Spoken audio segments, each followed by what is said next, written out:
All right, it's time. Another week. ZTGD Radio. This is episode 893 for May 11th, 2026. On the show this week, we got Turd. What up? I got Anthony. I'm here too.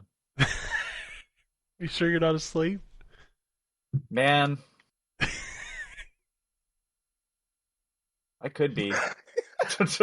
Maybe. Dude's sleeping like 12 hours I could be a sleeping day. right now. That's the reason why I was just like, let's get this shit show on the road. Hey, you don't know? We just started. This could be the best show ever. It could, actually. We don't have Gambus. Brother, that hasn't been for like So that means 10 Terrence years. has to carry all this on his shoulders. And like, it's not that I don't have faith in you, Terrence, but like, You ain't no you're up Gambus. against That's what he some said. I'm not. miserable sacks No. of shit. There is only one Gambus. He's like the Highlander. Yeah. Really Yeah. is. Fun fact: the there's only one, and he just keeps going back in time and like claiming the other's hair. He just shows up and he's like, "Macaque!" Then they just scatter to the winds. It's like roaches when you turn the light on. Like, whoa. Yep. Anyway, we got quite a few things to talk about this week. There were some news. There was some drama, as is. I'm basically here just to hear As the is news tradition. because this is like the only place I actually read video game news. I'm so sad that I don't have that I have this like ongoing theme with the music, because I would totally shout out to Ryan's friend Peter. He sent me something on Blue Sky that Bone Thugs and Harmony sampled Eternal Champions. I would totally use that track this week. Yeah, I can't figure out what the hell it is that you're doing either.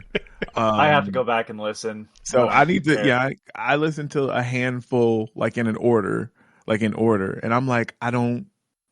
How many What? of them did you Like, recognize? Like, how many of them did you recognize what it actually was? That's the question. That is a good question because I can't remember. I tried to do throw one plenty of video game obscurity in soundtrack, there. and it's the soundtrack to Sonic Spinball, and and Sonic specifically only the options music. It's aggressively awful, Terrence. That's the joke. Gotcha. No, some of It's it, just some of them's screeching been metal hard. sounds. Like because of the theme I'm doing. Like I'll get to a certain like milestone, and I'm like, oh, this one's hard. This is gonna take me a minute. But I've managed to find one for every track this year. So You should turn that into like a listener contest. Like if someone Give can away like what? figure it Yeah. out. Like I don't know.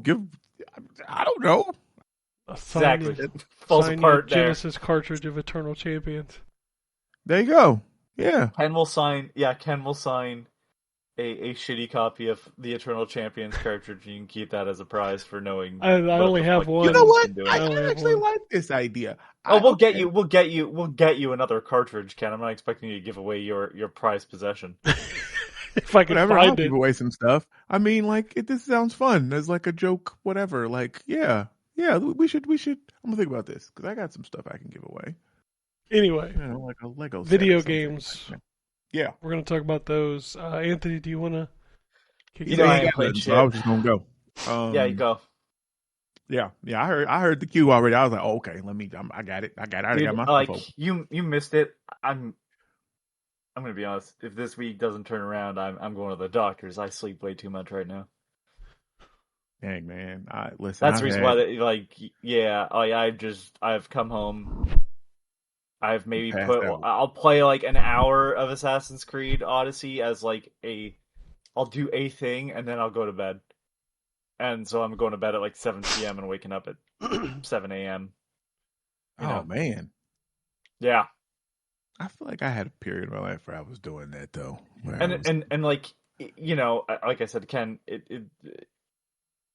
I'd be honest if it was like depression because it puts you there. But yeah, no, absolutely, I'm just yeah. like, I've been just there. like, yeah, I'm tired. I'm going to bed. It's not, hey, life sucks. I'm going to bed. Which No, I've been that on. could I be got that. I mean, the state of the world right now. That may be. No, I listen. I felt worse about the state of the world in this year alone. That is not the issue at play right now. You'll go get the That I can hentai tell you. virus if you ain't careful. Please never call it that again. Oh shit! All right, Terrence, let's talk about video game. That's funny. Yes. Okay, so I'm going to start with I've played a lot of stuff. Start with Battlestar Galactica: Scattered Hopes, which comes out today when you listen to this, I believe. So Talk about your nerd shit. That's exactly. I was just about to nerd out too. I was about to say I'm a huge sci-fi nerd. I talk about that all the time on the show. Are you a big Battlestar Galactica fan? Well, see, that's what I was about to seg into. Not so much the original. Like, I know of it. Like, I've never actually seen any episodes of it and stuff. I got into the revival series, reboot. The I was reboot. gonna say, the revival series is where I think most people know that show from at this point. Yeah, like I kind of, once I watched that, I kind of did some digging into the past show because, like, this one is like a reboot, but kind of sort of continuation, kind of like it's kind of weird how they do it. Like some things follow through, but then if you watch the whole thing, like it's masterfully done, like the whole circle of everything.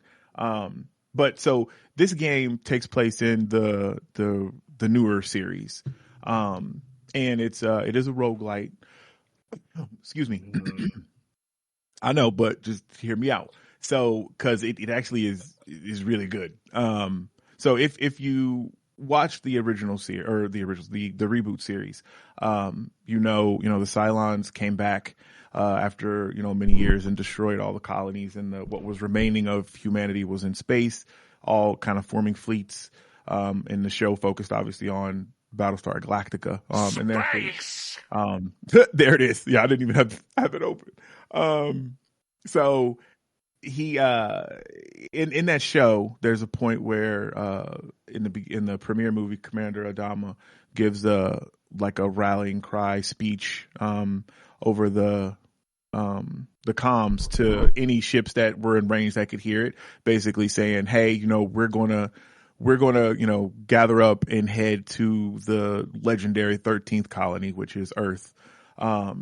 So, if you want to go, find Galactica, link up with us and we're going to do that. So this game, you hear that message and you're on your way to the Galactica to meet up with them. So you play the commander of a, not a battle star, it's a gun star. So they're, it's like a level below, the battle stars as far as tech and, capability and stuff. And you have your own kind of little fledgling fleet. So the overall health that you have as you progress in the game is like your fleet, and it's comprised of your gun star, and then you have 2 civilian ships. You can have more in your fleet, but when you go into a battle encounter, you always have at least 2 civilian ships with you. And when you do the battles in this, the overall objective is not to attack, because if you remember in that show, humanity was wiped out and they weren't expecting this. The Cylons are an overwhelming force, so you're defending is the best you can do. So they will send waves of attacks, towards your ships, and you'll have, starting out, you only have 2 units that you can fly out, which the Viper from the series, which is their basic, space fighter. And then you'll unlock like a sniper class ship. There's like support class ships that you can find. Some of them you'll actually get as rewards from the different points of interest. But so they will spawn their ships in when you're on the attack phase, and you'll see like a little red circle where they're going to come in and have like a countdown timer. So you'll have a few seconds to kind of react. You can place what mobile ships you have around those to kind of get a jump on them. And that's, basically it. So they'll constantly send waves of different ships. There's boarders and heavy raiders. There's nuclear missiles that they'll send that you have to intercept and destroy. because they're just trying to destroy your 3 main ships. So you just have to defend them. And basically what it is you're counting down for the FTL to charge, which is the jump drive, and then you're going to jump to the next system. So it plays a lot like the game FTL in that regard, because you'll jump from system to system trying to get to the Galactica. And I believe it's 12 jumps you have to make. And I'm going to keep it a band, and I did in the review. I have not made it to the Galactica. Almost. I think I was 2 away. Because there are like boss fights in this. You'll go against named Cylon commanders that will taunt you, because there is an overarching story. That is, huh? What'd you say? I called them clankers. Oh, see, I called them toasters. Actually, that's what I called them in the. I mean that's a pretty accurate, yeah, based on the face. Yeah, yep. This is what I said in the review. But there's an overarching story here that will be different kind of each time you play. So, when you load in, initially you have, your base star and your 2 civilian ships. Before you get to that battle phase, you have 10 turns. And during these turns, you basically, because, this is a roguelike kind of survival game, you have things you have to balance. So you have fuel, you have supplies, and you have like scrap and stuff, which is how you repair and like update things. And so when you go into each system, you'll have various POIs that will give you certain things. Like you'll have, a ship in distress, where you go help them out, and you may gain a civilian ship, which will help strengthen your overall fleet health.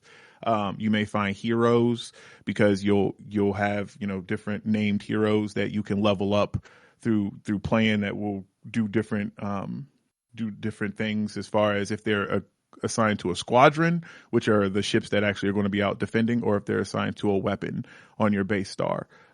They'll have different passive and active abilities that'll help out with that. You'll find POIs that'll give you, fuel and all that kind of stuff. And of course, the overall gameplay comes in the balancing of all of that, because you're not going to be able to hit everything at once. In the midst of all of that, you'll get crises that pop up on your ship or any of the civilian ships. Might be a radiation leak, and people are dying. So you have to figure that out, and you'll be presented with, well, the quick way, you can spend 200 scrap and just take care of it, or you can have, your chief engineer figure out another way to do it, but you'll have a debuff where you'll lose like 10 health of your overall fleet health every 2 turns or something like that. So you have to kind of balance those choices. And then the big thing, which if you haven't seen this show, and I allowed for this in the review as well, spoiler alert, I'm going to give you a couple seconds to turn away while I say this. But this also has what the show does, where the big reveal is that the Cylons look like humans now. So once you get to a certain point in the game, you now have like a security office, and you have to investigate all of those heroes that you have to figure out which one of them is the Cylon, because you have one of them in your fleet, and they're like sabotaging shit. So you might have people dying. You might have fuel being siphoned out every turn. They're destroying supplies, like stuff like that. So you have to figure out who they are to expel them from the fleet. And, I have not done that yet successfully, which I think is a part of the reason why I wasn't successful in my last run. But yeah, so I love this game, because I think it's perfect for Battlestar Galactica. Because that whole series, that's literally what they were doing. Like, I mean, you were on the run, making tough decisions. There was revolts. There was, trying to form new governments. There was all kind of drama, on there. And then they had, the whole deal with the Cylons looking like humans. So it just, this game encapsulates, so well what I think is awesome about Battlestar Galactica. And it just so happens to have a really addictive gameplay loop as well. Not to mention the soundtrack is phenomenal, which I don't know, if you're fans of the series, that main theme is in here. still gives me, and I never say this, I think I put this in the review, and I like every time I see people say that, I'm like, but like I get chills when that little intro, when that hits, and it's the same kind of where they show like the static ships flying in space, like you get the same feel that you get when that intro came on the series. So great game. Can't recommend it enough. I can't remember what I gave it right now, but it was a pretty high score. But yeah. Moving on. I played the other new thing that I played is Call of the Elder Gods, which is a sequel to Call of the Sea. I don't know. Did either of y'all play that? I don't know if I that. did. It's probably more an Anthony game than yours. Oh, did you? I hated it. I played it. Really? You didn't like it? No, I played a bit when it was on Game Pass. It was in one of the Humble Monthlies, so I'll give it another shot. But yeah, it wasn't like clicking right away. Gotcha. Okay, well you may not like. It's very obtuse, if I remember. Yeah, I don't mind obtuse, because obviously I loved the blueprints. Get it? Haha. Like the house. Stick a gun in my mouth. Yeah. Eternal Sleep is on the horizon. The thing was like the movement of the character seemed very slow or whatever. I don't remember what it was. There was something very specific where it's like, this isn't the puzzles that are the problem. It's like the way I'm interacting with it. But with a mouse and keyboard, I might not have that same issue. So, gotcha. Well, I was, because I played this one on the controller on the Xbox. And you do move more fluidly, I guess, than the first game. Like quicker, you move a little with a quicker pace. There is a run button too, which is the right trigger. Like gameplay wise, it's very similar. As far as there's no combat, it's all observational puzzle solving. The nice thing is, and I can't remember if the first one had this or not, when you get stuck, there's literally like a request hint thing where it will kind of like give you the tools, like, well, hey, did you check this? Like, it's like a page. Like, did you look at this? And, this. And then if you turn that page, then it just flat out gives you the answer. It's like, okay, well, here, you put this here, whoop, whoop, whoop. So I can't remember if the first game had something like that, but I appreciate that in this, especially if you just kind of want to experience the story, which for me is really good. I liked the first game. I liked the story. You don't have to have played the first game to jump into this one. It's like 30 years later. They do reference the events, and I guess the spoiler alert for Call of the Sea. When you reach the ending, you have to make a choice, which determines which ending you get. Early on in Call of the Elder Gods, because you're playing as her husband. In the first one you were Nora Everhart, and this one you play as Harry Everhart, and also a student, Evangeline Drayton. Drayton is her last name. So you play as Harry first, and the question comes up, well, what happened, with your wife? And you can pick which option you chose in the first game, or if you want to pick the other one, you can do that. But see, so they do reference the first game a lot. In fact, Nora is like the narrator, kind of ghostly narrator that the player is hearing as they're playing the game. But so the story is really, really good in this one as well. Still kind of not something that is like shot for shot Lovecraftian, but they do play in that Lovecraftian pool, with, space and time. And I forget, I did read which story this one takes inspiration from, and I can't remember. It's the one where the person was displaced, in space and time. I can't remember the name of it. But anyway, but the voiceover work is phenomenal here. Harry is, the dude that does Spider-Man, Yuri. I don't know his last name. Lowenthal or something like that. Yeah. Great job. It's in the review. I can't think of the young lady who does Evangeline's voice, but I mean, Nora's voice work is really good as well. The puzzles here are, and I hear you, Ken, because I do remember the kind of feedback. Was it the Shadow Out of Time? Yes, that's it. Yep, that is the one. That this is There's the also story the is Color Out of Space. Really like the naming convention. right. But yeah, the Shadow Out of that. Yep, that is the one. The puzzles being kind of obtuse.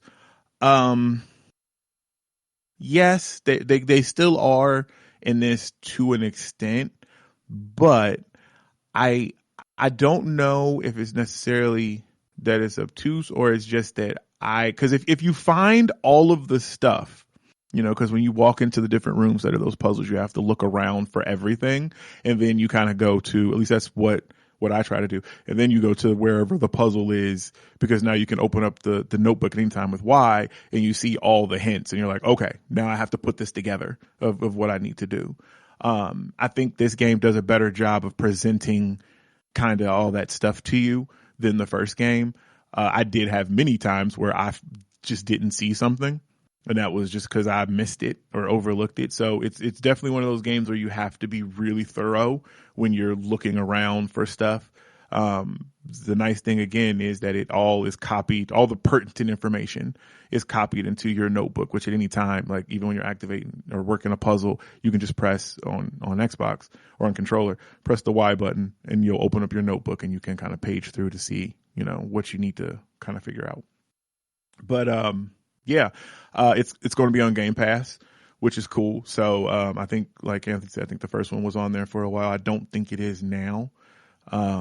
But again, you don't have to have played the first one to enjoy this. So if you like, you know, just, you know, a chill kind of intriguing mystery game with some puzzles, again, at any time you can go to request hints and they'll just give you the answer. So I mean, even if you just want to experience the story and you don't want to rack your brain, or you're like, you know, I'm gonna give it 5 minutes because I don't feel like this, and then I'm just gonna cheat, do that, because game how you want. You know what I'm saying? Everybody gonna judge your journey.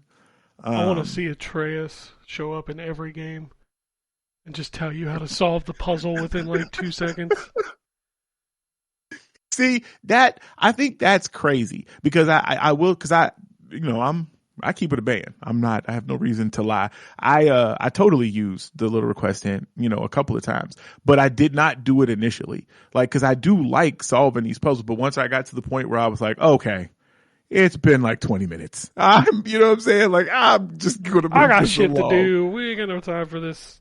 Yeah, like it what always killed me too is it was always something stupid where I was like, oh my God. So I should have put the 12 there instead of there, and that would have been it. Like, it was always something like that where I misunderstood maybe like the clue or something.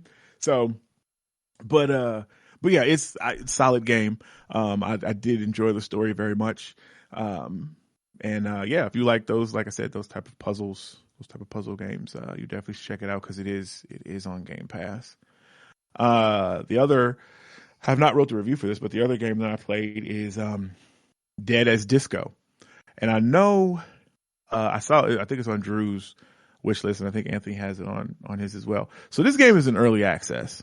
Okay. And it's, you know, everybody's overwhelmingly positive. Like, oh my God, this game is so great. Oh goodness. I feel like we're using the term game really loosely, because I don't feel like this is any more than what the demo was.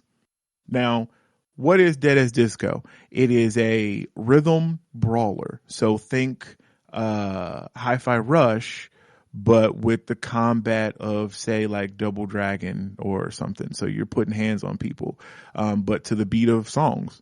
So, you know, you're slapping them in the face and kicking them, you know, on beat with the different songs that are playing.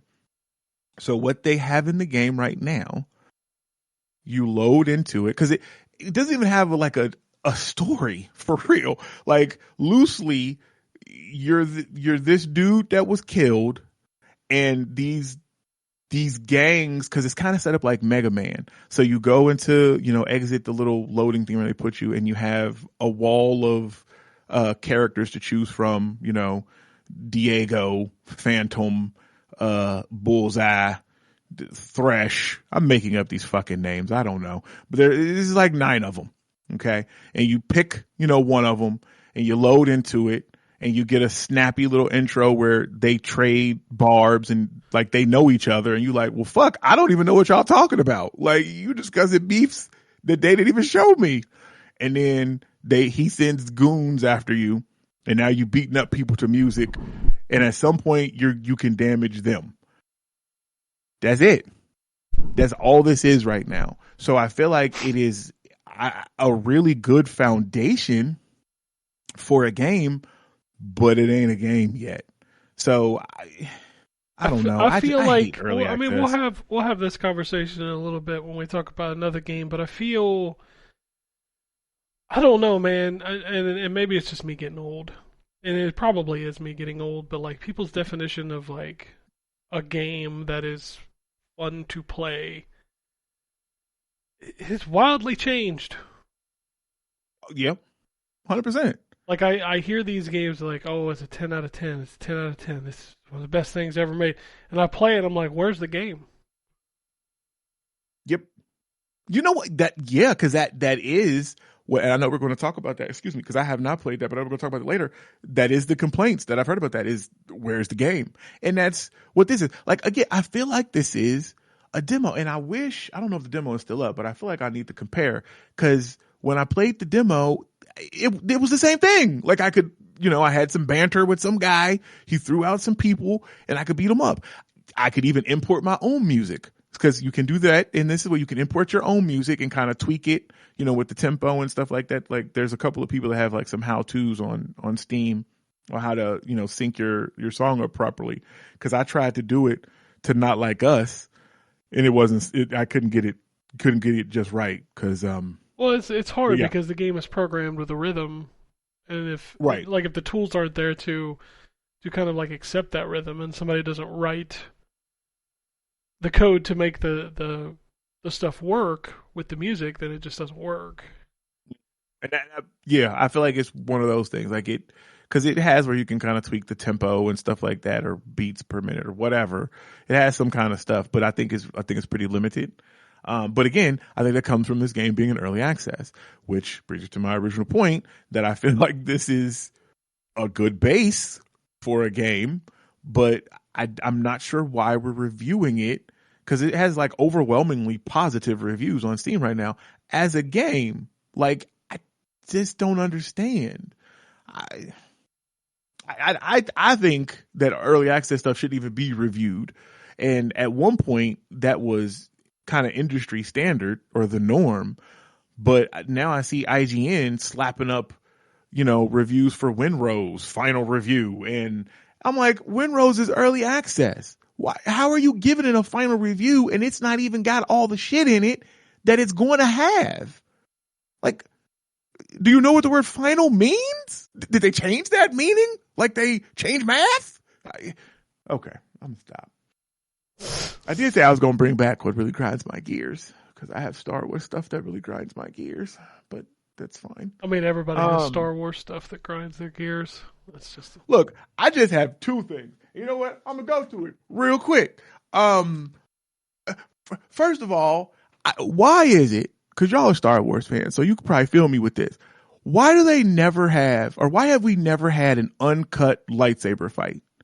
Why is it in every fucking movie, show, or video, a lightsaber fight is always interspersed between whatever that dumb person is doing over there?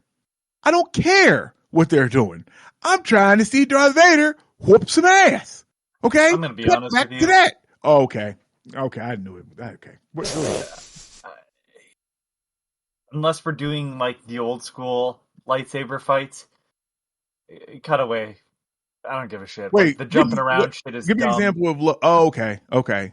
Like, you know what I mean? Like the prequel fight. But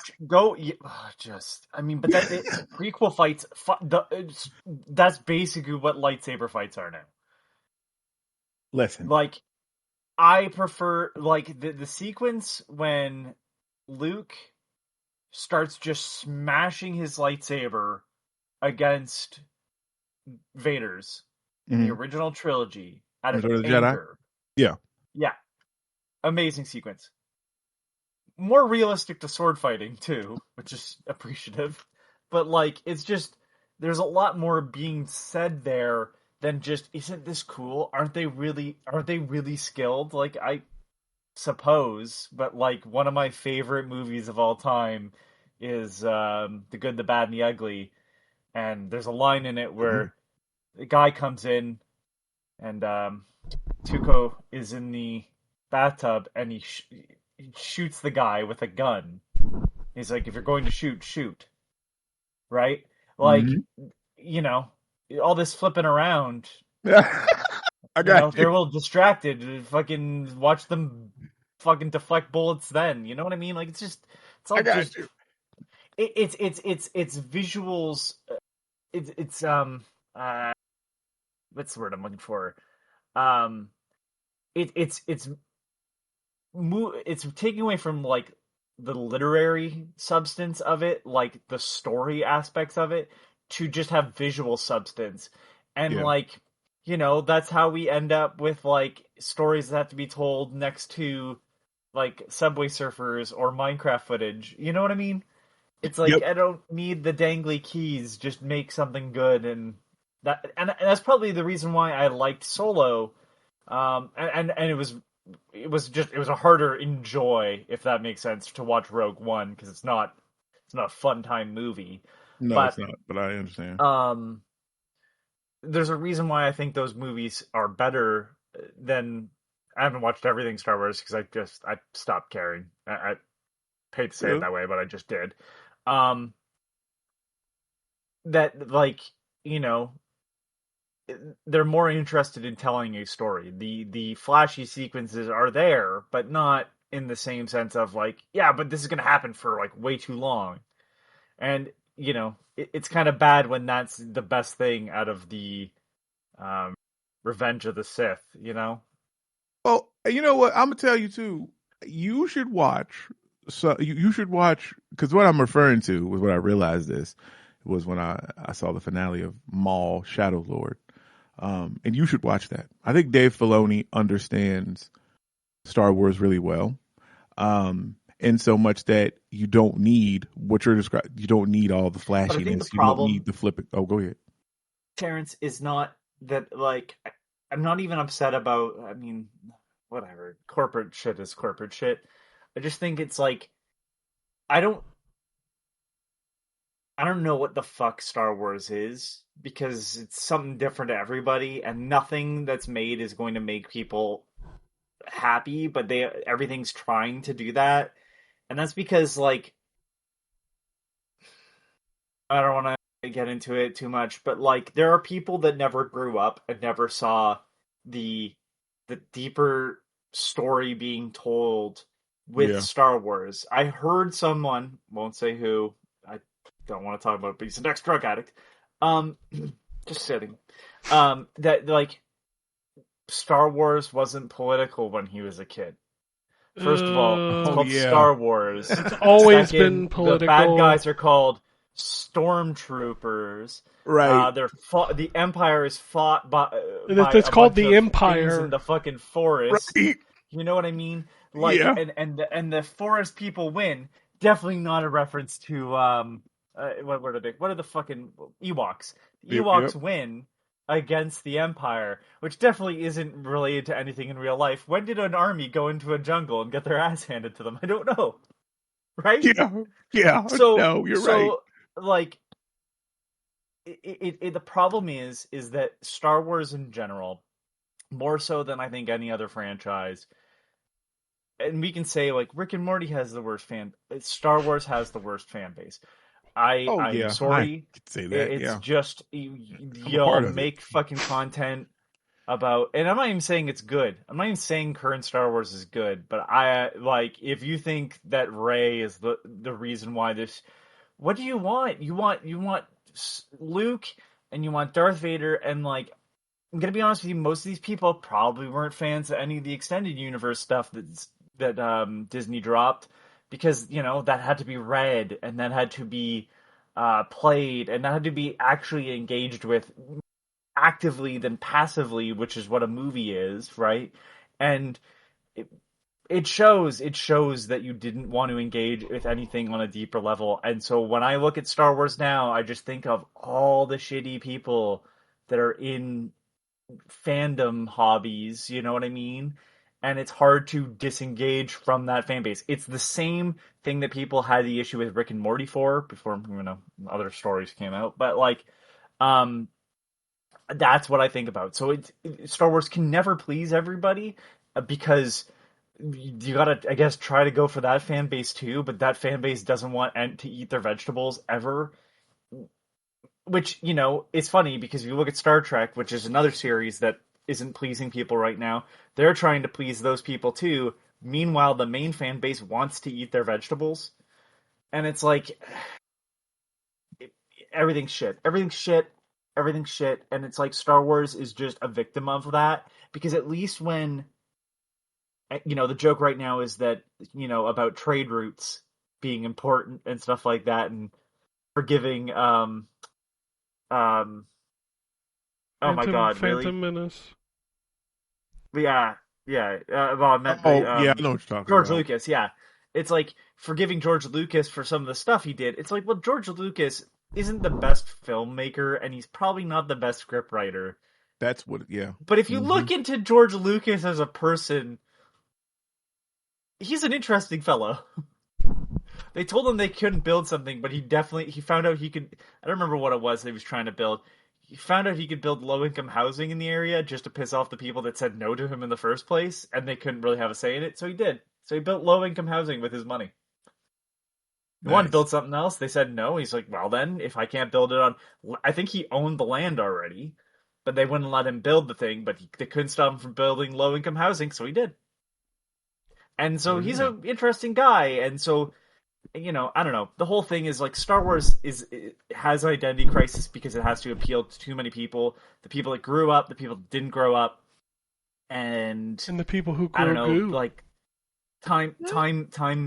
Apparently, for me right now is whenever I'm awake.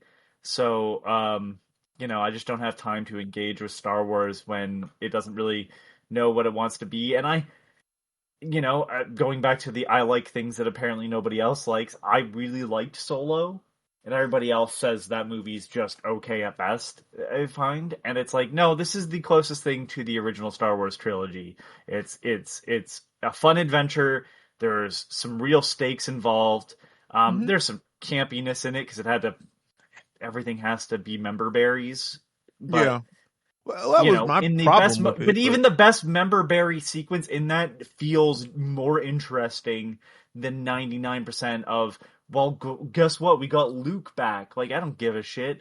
You had somebody show up in that movie, which they're paying off with now, I guess, and that was fascinating. And I honestly, if I never heard any more, that was still kind of neat. What are you talking about? That's my Star Wars rant. Keep going, Terrence. You had another point. Oh, yeah, I did. I was super invested in this. Okay, I'm going to have to do a Star Wars podcast and have you on. Oh, Christ. You Wars. don't have a podcast about everything. I'm just gonna save everybody the issue. It's like, look, I don't have an issue with Star Wars, and I really don't. Most of the fan base isn't a problem, but it's like everything. You have to have some. I realize, and we're gonna talk about this, I'm sure, later. So this podcast has a going theme, I guess, but there is some like media literacy that is required to be a functional adult. And I'm tired of having adults put their head in the sand and refuse to see that. I'm not asking you to look at the horrors of the world. I'm asking you to fucking just think critically for a goddamn minute about anything you take in as a consumer. I'm not here to punish you for not for doing it. I don't even give a shit, but it's just like, I feel like some people just, I'm going to say it, fuck it. The people that make the essays about why Star Wars sucks now, baby shit.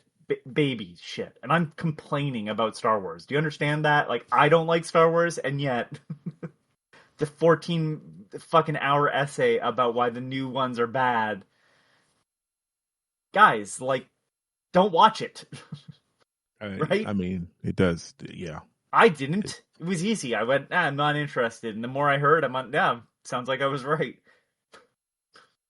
I got you. I watch the stuff I did want to watch. You know what I mean? You have these choices. It's so cool. Right. Yeah, but it's part of the canon. No, it's not. Listen, if the Bible can just be like, yeah, we have other stories, but that's not important for this one. It's like, oh really? What were the other stories? Don't worry about it.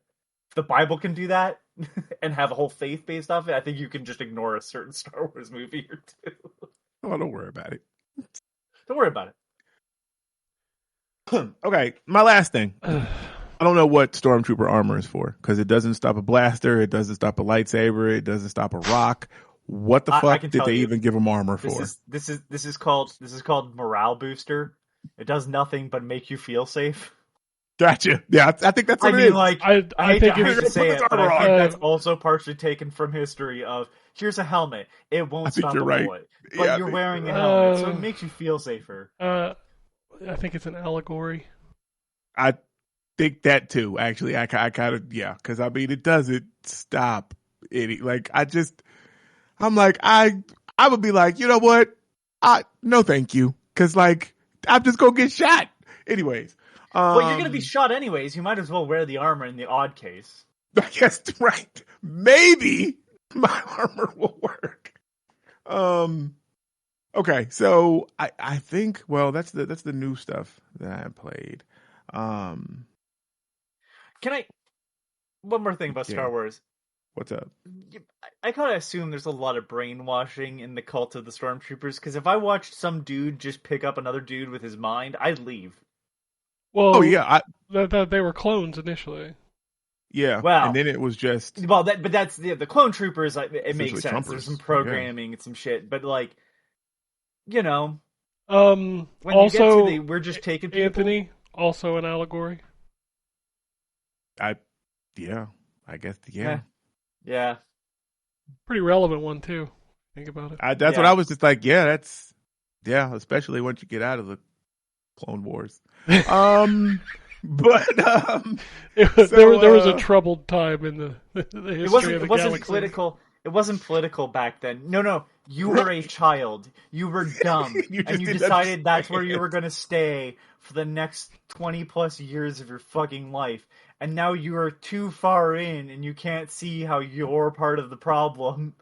Right. And you don't like the fact that it's a fucking mirror. You wish it was a funhouse mirror so you could be like, I look silly. But you know it's not.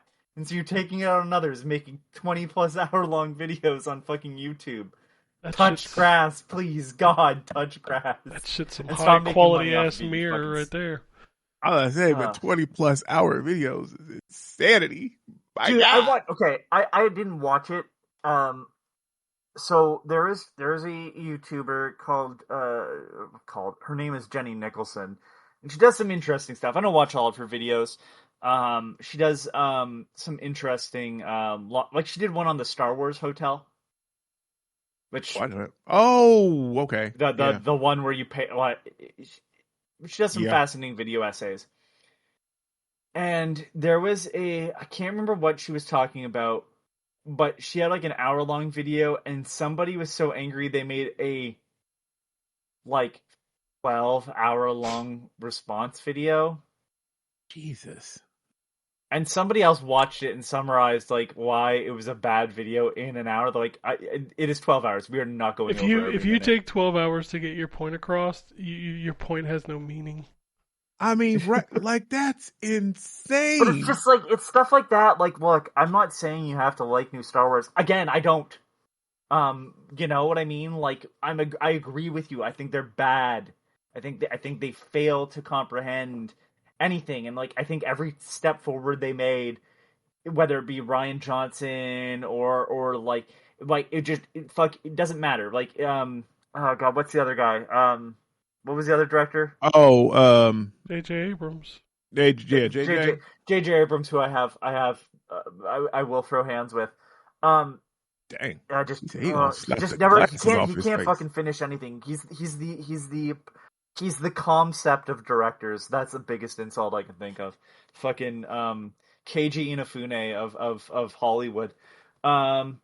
The thing is, like, every good idea they may have had, like, just squandered it because they again, it had to appeal to everybody instead of just appealing to fucking anybody.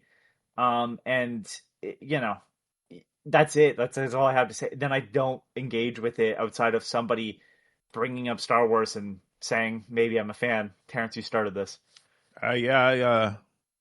My bad. I It just is want what to it is. apologize And to just everybody listening. it's not look. I'm not even angry really at people that are like not fans because again, like that's fine. I just 12-hour long videos over 12-hour long videos are only fun if the person is passionate about something they like. Man, I I'm mean, not gonna lie to you. fucking I don't know what I'm passionate about enough to watch a 12-hour video on it. right, Like, right. damn. Like there's a video that I love, and I'm just gonna call the guy out. Flawed Peacock, which is not what the original name is. It's Flaw Peacock. Great. Ah, Anyways, he read like a Metal Gear Solid name. Um, uh, but he did a breakdown of the game Who's Lila that's 8 hours long, and every Jesus. minute of it you go, oh yeah, this guy's passionate about this, and like it's enjoyable because he's not miserable the entire time. Yeah. And it's stuff like that that, like, I know, surprisingly, for the way I talk, that's the shit I try to engage with. It's like, yeah, like, I want to hear somebody fucking talk passionately about, like, why You know is what? this good?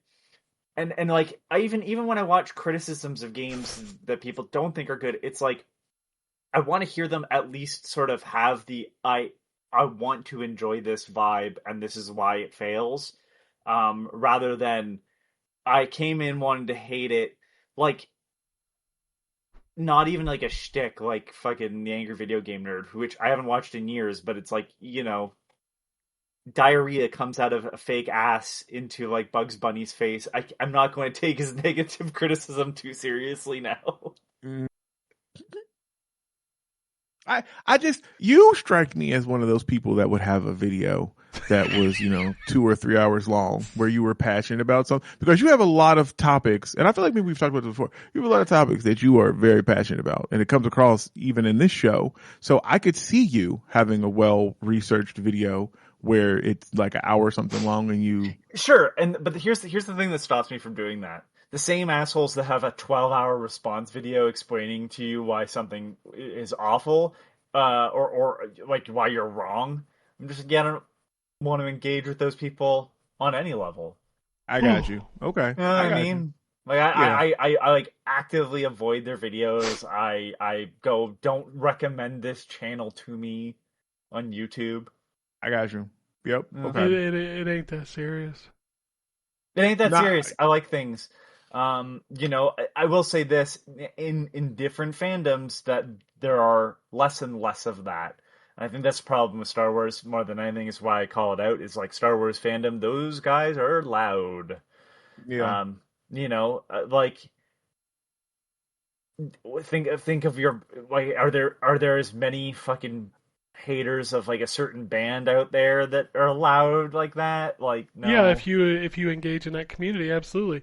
Go to a Maybe, I metal guess. forum and mention Megadeth versus Metallica. Have fun. Oh God, you're Is right. that a You know thing?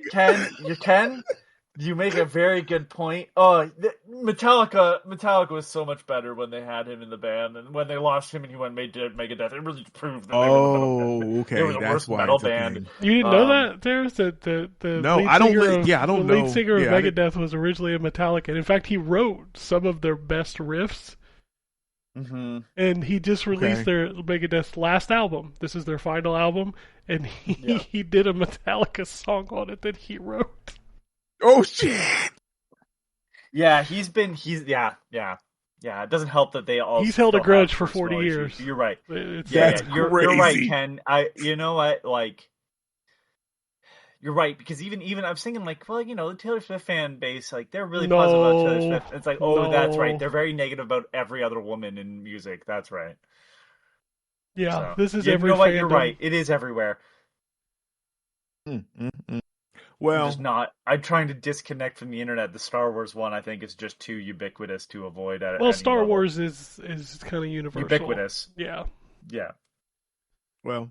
Terrence, what still other find it games are you entertaining. playing? Because I'm curious. That's Right? Yeah. Move yeah. on. Yeah, I got it. So Sudden Strike 5 I'm playing for review. I think I might have touched on this. yeah, you talked last about it last week, I think. Okay, so yeah, I haven't actually gotten back to it. since I talked about it last week. So I'm going to go do that this week because I had to get the Call of the Elder Gods and the Battlestar out. But looking forward to going back to that. Played some Fortnite. They had a bunch of Star Wars events, which I talked about last week, I think, as well. Don't say the words. Space? Star Wars. Don't say Star Wars. Oh, God. Yeah, you're right. Wow, I'm sorry. But that's what I was doing in Fortnite. So, I was, prior to coming on here, I had saw this video randomly on YouTube. It was sent to me, Sniper Elite Resistance. This dude just does, they have in there Axis invasions where you basically go into other people's games and then the objective is for you to hunt them and or they can take you out first. And it's optional. You can turn it off if you don't want that to happen. But I was playing, I've gotten into that, which is a lot of fun. It's very tense. Because you don't know where they are. There's little things that you can do to help, find them. And one of the things, if you beat that game and you know where the objectives are, you'll know where, whereabout they could be, at the map at any given time or where they need to head. But yeah, it's, that was a good time. And I guess that's it. I'm looking, I think that's it. Yep, that's it. So you can go ahead. All right. Anthony, I guess you didn't have anything you wanted to... I finished my Star Force review. Like I said in the review, if you're going to play these games, and they're good games, they're just not as strong as the Battle Network series, in my opinion.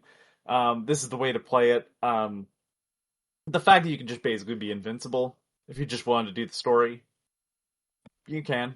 I appreciate that. I think the biggest issue I still have is wow, there's a lot of redundancy in that collection. I just can't imagine myself as a fan playing every version. I'm good. I like my time too much. And yeah, just more Assassin's Creed Odyssey. I think I fixed the issue. I think it's trying to run to DirectX 12. Even though it wasn't made for that. So now I've forced it to DirectX 11, and it seems to be okay. PC gaming rules. PC gaming, yep. Yeah. You have to edit any INI files? Do you do that? No, I can just type in something into... you have to type in stuff to play a game. That's neat. I hate that you have to wait 20 minutes for the shaders to compile every time, when you load a game. That pisses me off so much. The other thing that I was looking into, was recently EA had a sale on Steam, which is where I finally, at some point, I'll finally be able to play Battlefield Hardline, the campaign. Cool. I can't believe it. I just paid 99 cents and pressed play. Well, no, the issue has been that when I tried to do that on an Xbox, it wouldn't fucking let me. So, why wouldn't it let you? I don't fucking know, Ken, but every time I went to buy it, it would fail out. It was the only game where I had that issue. I don't know if it was... anyways, it was fucked. Anyways, now I have it on PC. It was $2. I did also get Alice Madness Returns, and I tried playing the original, because I have it on PS3, and it came with the original... that port is a little wonky because of the controls. Right. So the PC version also has it, but you can't get Alice anymore. Except that it's still in the game files, so if you just go with and edit a few things, you can play the original still. So I paid the $2 for that as well. I'm sure there are other means to find that game. Yeah, but probably not as easy to run. It's probably easier if somebody's repackaged it. That is true. Somebody may have repackaged it. Speaking of which, is that in the news, Ken? A specific recomp? Are you talking about Zelda? Yeah. I don't know. I haven't looked at the news. Okay. I just bring it up. I don't look at it. Okay. So Twilight Princess has been recompiled for PC. and it does require a legitimate copy of the game. Just gonna leave that hanging. But Gyro Aim, if they want, that it works on Steam Deck. You can skip text. Done. Now this is the way to play fucking Twilight Princess because I can't fucking do the text in that goddamn game. I did it once on Wii, and I just don't want to. I tried with the HD version. I've tried, but it's just so fucking slow. And now there's a way to speed through that fucking slog of an intro faster. Built-in achievements. Yeah, it's fucking awesome. The options are insane. You want to send me the info to that? Can you inbox me? Yeah. It'll I make never it actually played that game. All right, thanks. All right. Well, I don't have a lot to tell you about because two of the games I'm playing I can't tell you about. I can tell you I'm playing Forza because I noticed the advertisements are on Twitter. So I did not go to Japan though, like the other Access shows. So, but I am playing the game. I'll be able to talk about it next weekend. I don't know if I can actually tell you the other game I'm playing. I know you can't see it on my history, so that means you must not be allowed to know that I'm playing that. I'll talk about that game next week. So really the only thing I have to tell you about is a controller and a couple indie games. So, I tried out that Motor Slice game. It's pretty cool. It's like a third person. That's the Shadow of the Colossus meets like Bayonetta sort of thing. Yeah, kinda. It's got like this grainy visual presentation. You got this character in an orange jumpsuit. Play that real bad. It's on Game Pass. That's where I played it. Oh, okay. Well, I'm not signing up for Game Pass to play that when, like, I think the cost of the game is like a month of Game Pass, anyways. But, I don't know. It looks fucking where cool. I played it. It's pretty cool. It takes a little while to get used to the controls. Got some weird, kind of momentum to the platforming, but the combat itself is pretty good. I'm having fun with it. I also play this game called Tri-Six Infinite 2, which is like the worst name for a game ever, and the only reason I even booted it up is because it looked like a Wipeout game. And then I started playing it, and like you don't press the gas, the thing just go. And I did like 12 laps, and like it never ended. So I don't even know what the hell this game is. Okay, you blasted through that. I had to Google this. It is TRI-6. Yes. No space. And when I say 6, I mean like the number 6. The number 6. Infinite 2. Yes. A futuristic arcade racing. Where you don't press the gas. Oh no, hold on. Tri-Six Infinite 2 is futuristic arcade racing without brakes. Okay, now I've said it right. Race across procedurally generated cyber tracks, dodge traps, use power-ups, and experience thrilling high-speed action. Everyone is unique. How long can you last? It's not fast.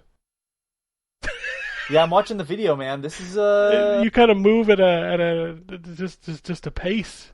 You don't it go. It looks like it gets faster, but man, I'm watching that vehicle, and yeah, I've seen people parallel park faster. Mm-hmm.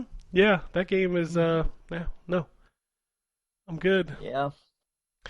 I'm also testing a new controller from Brook, the people who make those little dongles that you put in your PlayStation that let you use Xbox controllers. I didn't know they made controllers. This is their first one.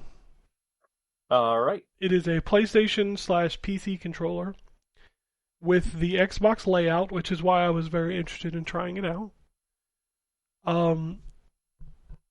So I'll start with the good. I like the layout. The controller feels quality. Very easy to use. Plug it in, syncs immediately. You can turn your system on and off with it, which is always a bonus. The analog sticks feel good. It does have extra buttons that are completely programmable, and you can even program moves into them. So say like you have like a Hadouken. You can like program a Hadouken to one of the back buttons or whatever. So that's kind of neat. Yeah. Oh, the triggers feel good. They also have the lock switches. And when you lock them, they actually become micro switches, which is really nice. The build quality is really good. I have to get to the bad. The D-pad is fucking terrible. It is a micro switch D-pad that has really hard travel. I tested fighting games because that's always the easiest thing to test with the D-pad. Yeah, with a D-pad, yeah. I had almost impossible time trying to do circle motions, quarter circle motions. The D-pad is just far enough to the right and has just hard enough of a press to it that half the time you're not pressing the right direction. I was pulling off moves better with the analog stick than I was with the D-pad. That's how not great the D-pad is. Like me with Invincible. Like I think my D-pad, this controller is janky, so yeah. Yeah, this D-pad is absolutely awful. I do not like anything about it. I'm also not a huge fan of the face buttons because they're also micro switches, but they feel really hard to press. So I was playing like a racing game, and where you like holding down the X button to go, but like if I let off any pressure on it, my car would just stop because I wasn't pressing the button hard enough. So like I have an issue with that. The last really awkward thing is the share button. It is almost impossible to touch. It is right next to the analog stick, just high enough to where if you try to reach up with your thumb, you're going to move the left analog stick. It is just poorly placed. It needed to be moved somewhere else. So I don't know. This controller has like some really good pieces, like when you're playing an analog game, then it feels really good. The minute you need to use the D-pad or the face buttons for like long presses, it becomes a problem. So I need to play some more games with it. Again, the eternal search for an Xbox-style controller for the PlayStation that is fantastic, I feel like continues on, which is disappointing. Yeah. At least the touchpad on this works. I booted up Ghost of Yotei and like the touchpad worked, like swiping up, down, left, right, the button clicks, like all that stuff worked. So that's nice. Let's talk about the game of the week. It was weird. Like I had not heard anything about Mixtape.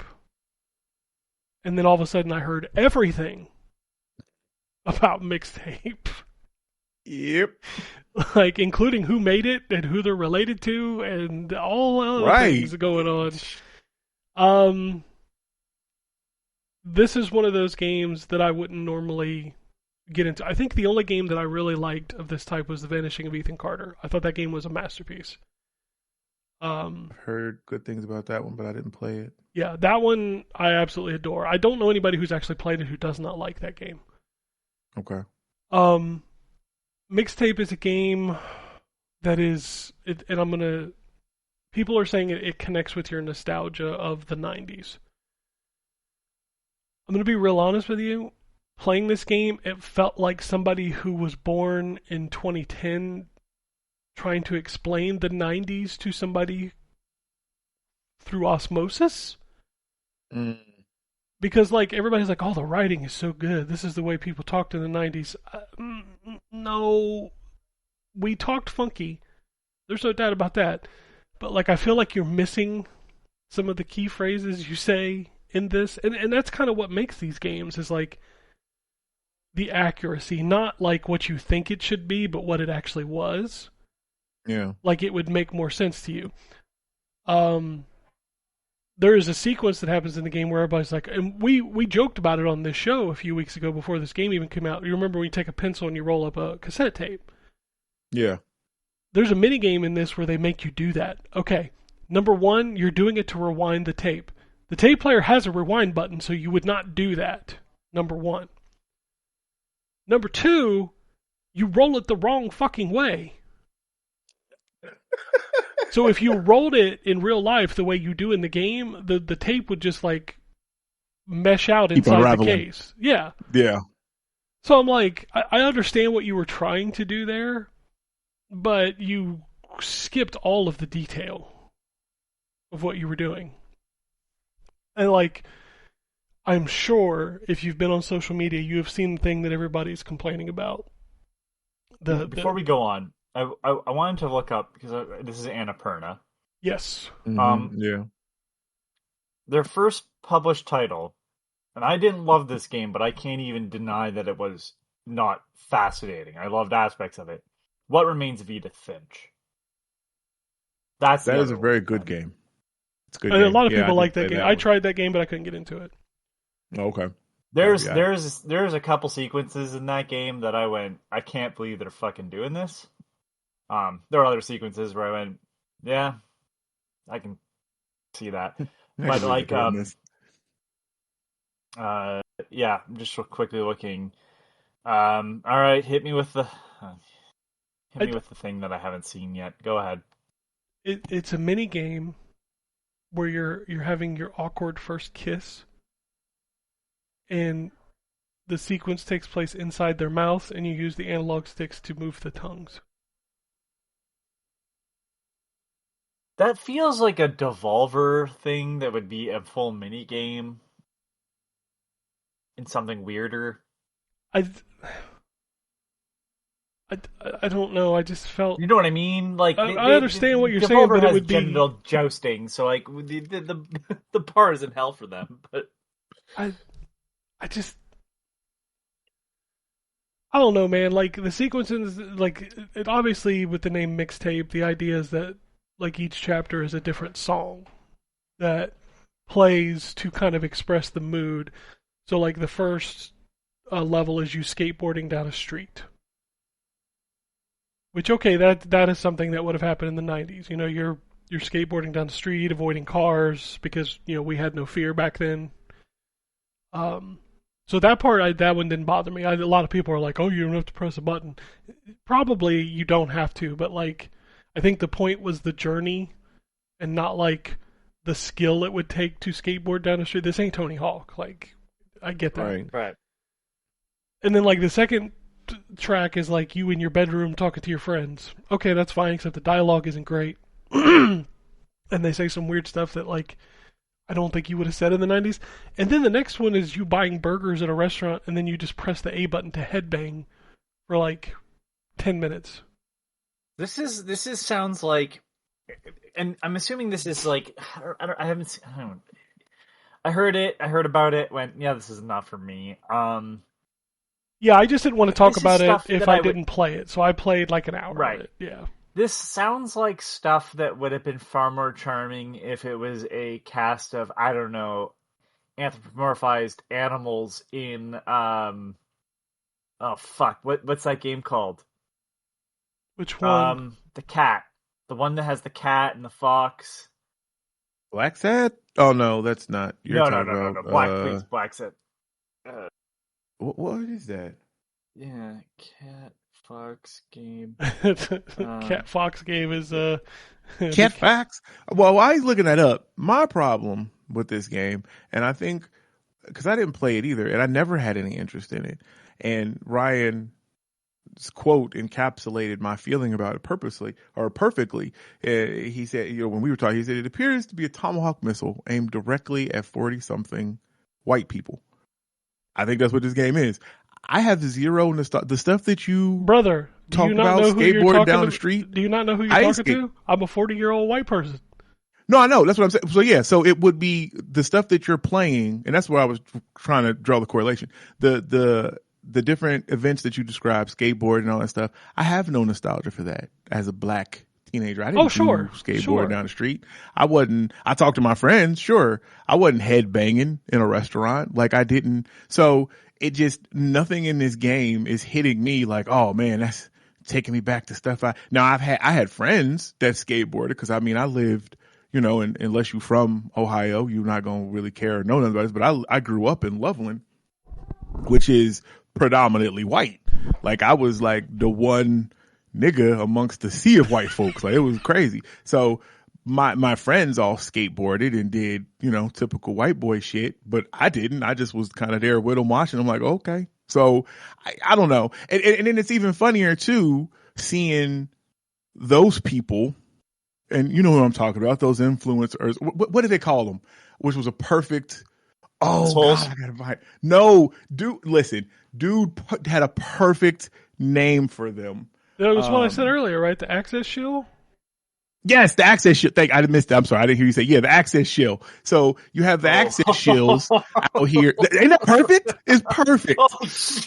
So you have the access shields out here stamping for this game. You know, like videoing them. I have such I remember when I was skateboarding with my friends and I played this game and it really brought me back to those times. Nigga, you ain't never in your life. I do want to say first off that like I don't really care about the stuff we talked about, who this person's family is, but just as and it has to come into play because first of all they're touting it as an indie game. Okay.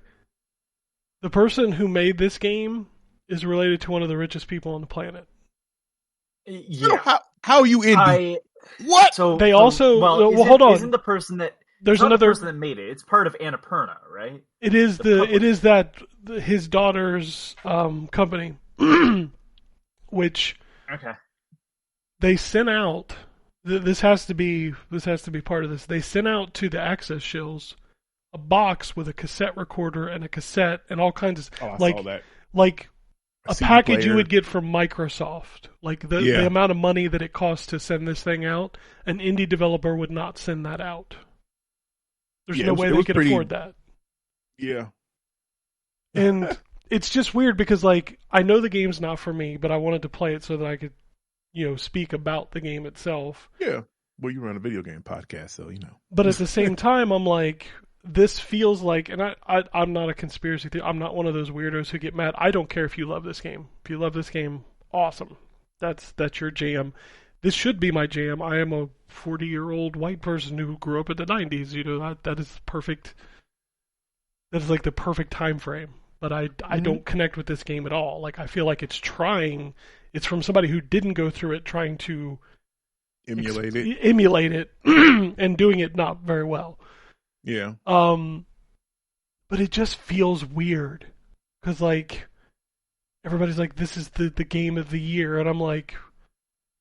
Yep. I don't see it. Like, I don't see... Maybe if I beat it, it's only like 3 hours or something. So like, it's real short. I'm just gonna... Sorry, go ahead, Terrence. I don't know if it gets better because, Mr. Pyrite played it as well and finished it because he texted me... Pitch your fucking show now. His thoughts about it. Jesus Christ. You gave me shit last time for not pitching your fucking show. Pitch it, motherfucker. To you. I appreciate that. Thank you. Calm down. Anyway, it doesn't get better, is what I was trying to say. So he didn't, because it should be targeting. He's a little older than us. I think he's probably like he's in his 50s, right? I think. Yeah, he's in his 50s, so he's older than you and I.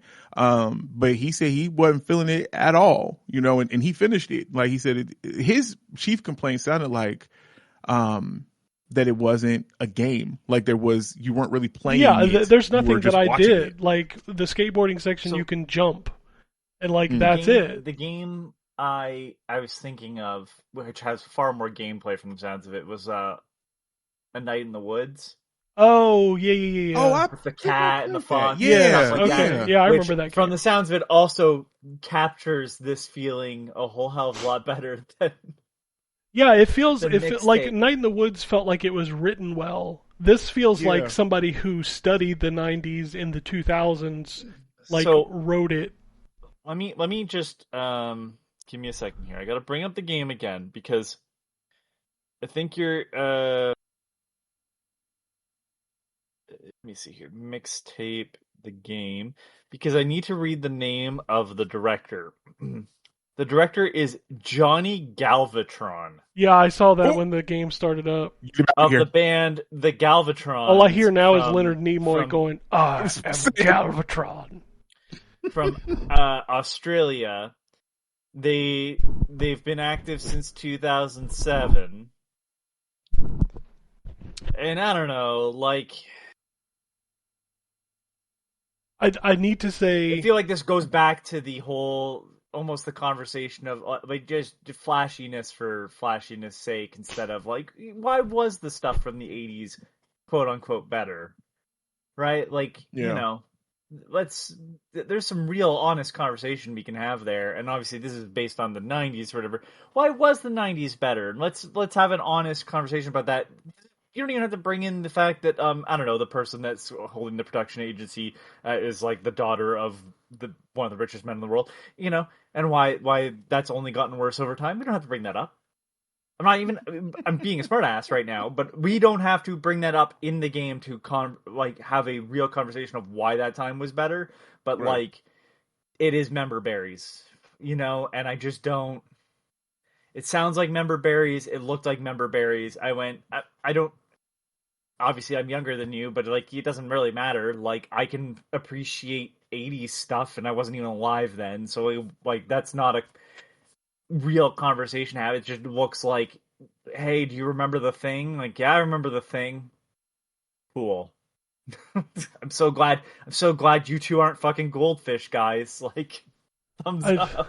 I do want to just kind of say, like, people on both sides, and that's what's irritating me about this, is like the people who don't like it really want to let you know they don't like it. You don't need to go out there and make videos about how you don't like this game. This won't be a point Right. of conversation, and by next year, this game will not be talked about. Well, on the flip side of that, the people who are going after the people who don't like it and calling them tourists, first off, shut the fuck up.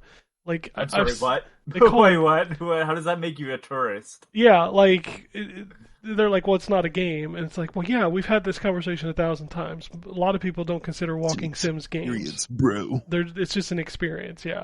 And like, I don't care either way. Like, if you love the game, cool. If you hate the game, cool. I really honestly don't care. I'm telling you as a person, because a lot of the people I've seen go like, this really sticks with me. Like Terrence said, I'm like, motherfucker, number one, you're either like in your early 30s, which means you have no clue. You were a baby at best in the late 90s. Like Mhm. like, you do not have nostalgia for the 90s, or people who aren't white. Like, this game is the whitest game on the planet. Like, there's no. It is. You- Hold on. The little bit I saw looking of at- it. I'm looking at the art. The person that's holding the skateboard. I like the you only art see style. from there. I'm think going to it's tell kinda you, I nice. hate it, Hold on. but I hate that. Really? I hate that 10 I- second, that 10 frame per second animation. I hate that. I It's can't not even. stand Yeah, I It's not like even that. that. Okay. That's not even the issue. Does that fucking person have a goddamn CD player, it. Yes. like a portable? Yes. Yeah, That's this what is they the said, the whitest shit ever. influencers. Because I'm gonna tell you right now, I didn't have one of those until like the 2000s, and because like it was cheaper to have cassettes. Brother, that thing, if they had that on there while they're skateboarding, that shit Also, is skipping every 2 seconds. Yeah. Right, you gotta have that skip protection. Yeah. Real ones know about that. You gotta Dude. have that skip protection. Dude, I had the skip protection portable CD player with a cassette adapter into my fucking 1978 Pontiac Grand Prix, baby. Oh yeah, he was living 90s for real. Yeah, That's- had that shit mounted on the dashboard. And put the CD Yeah, in. You'd be like bumping to some music, and all of a sudden it'd be like skip, skip. Yep. Oh man. I was there, man. I remember Anyways, that shit. The thing that I just wanted, the real thing that I only want to bring up about Annapurna in general, like as a publisher, is like there's been documentaries about the sort of culture the image they want to put out there in the world and the reality of their business are two very different things, and it's always gross when that's the case. I mean, with anything, I don't like Disney for the same reason, but at least Disney's a little bit more upfront about wanting to make fucking tons of money. So like, I don't give a shit who owns it. I mean, I didn't know until one of us shared that fucking tweet or whatever. Yeah, I didn't have a clue either. Like people doing investigative I'm gonna be honest with journalism. you, I generally don't play their stuff. I don't either because And I it's will not for continue me, to and not- that's fine. Yeah.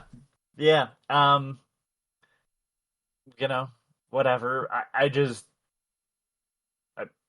All I'm saying is I don't that need. this I don't need game, member berries. this game has really started a conversation that like this shit went on through the weekend. Like people out there defending or attacking, and I'm like, it's the bro, same who cares? conversation that was had with Gone Home. Yeah. Well, there was And a I'm gonna be different. There honest was with another you- reason for Gone Home having the conversation. But the same. It's the same four fucking conversations the fucking gaming community has online. Yeah.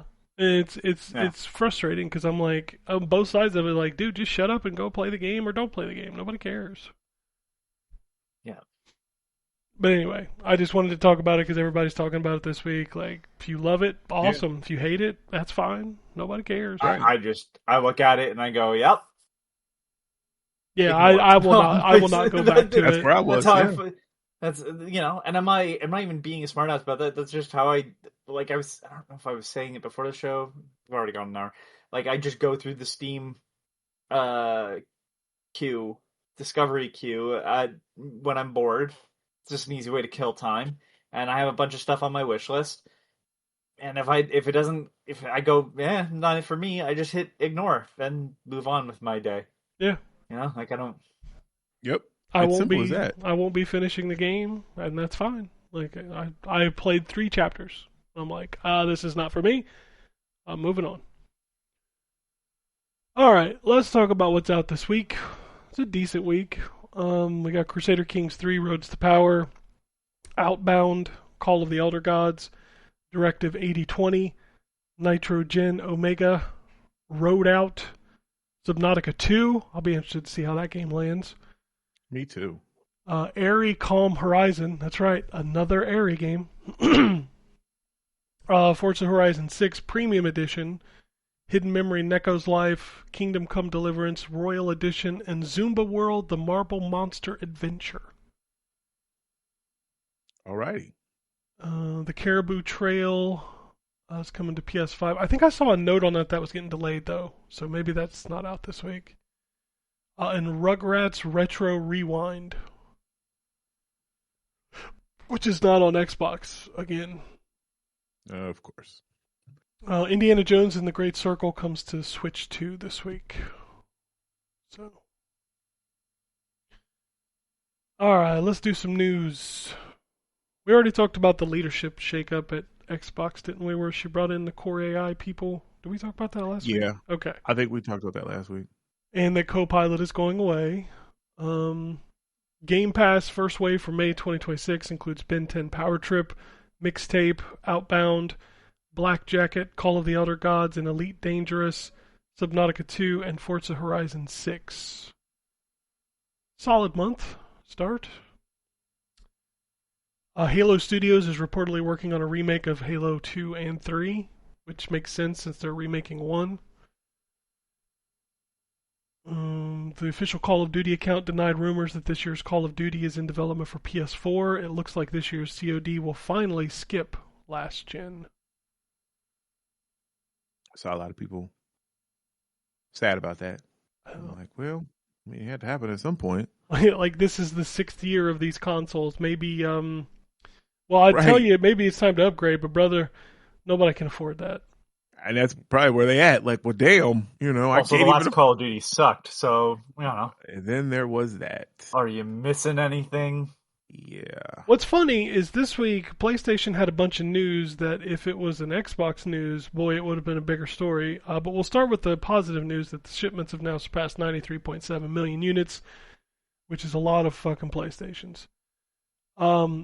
But it was also uncovered that the month after the price went up, sales dropped 43% year over year.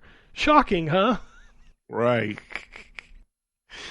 You raise the price by $150, all of a sudden everybody's like, I'm good. You know what? Maybe I don't need that. Yeah. I think I'm all right. Sony has also outlined an AI strategy together with Bandai Namco to explore how to use generative AI.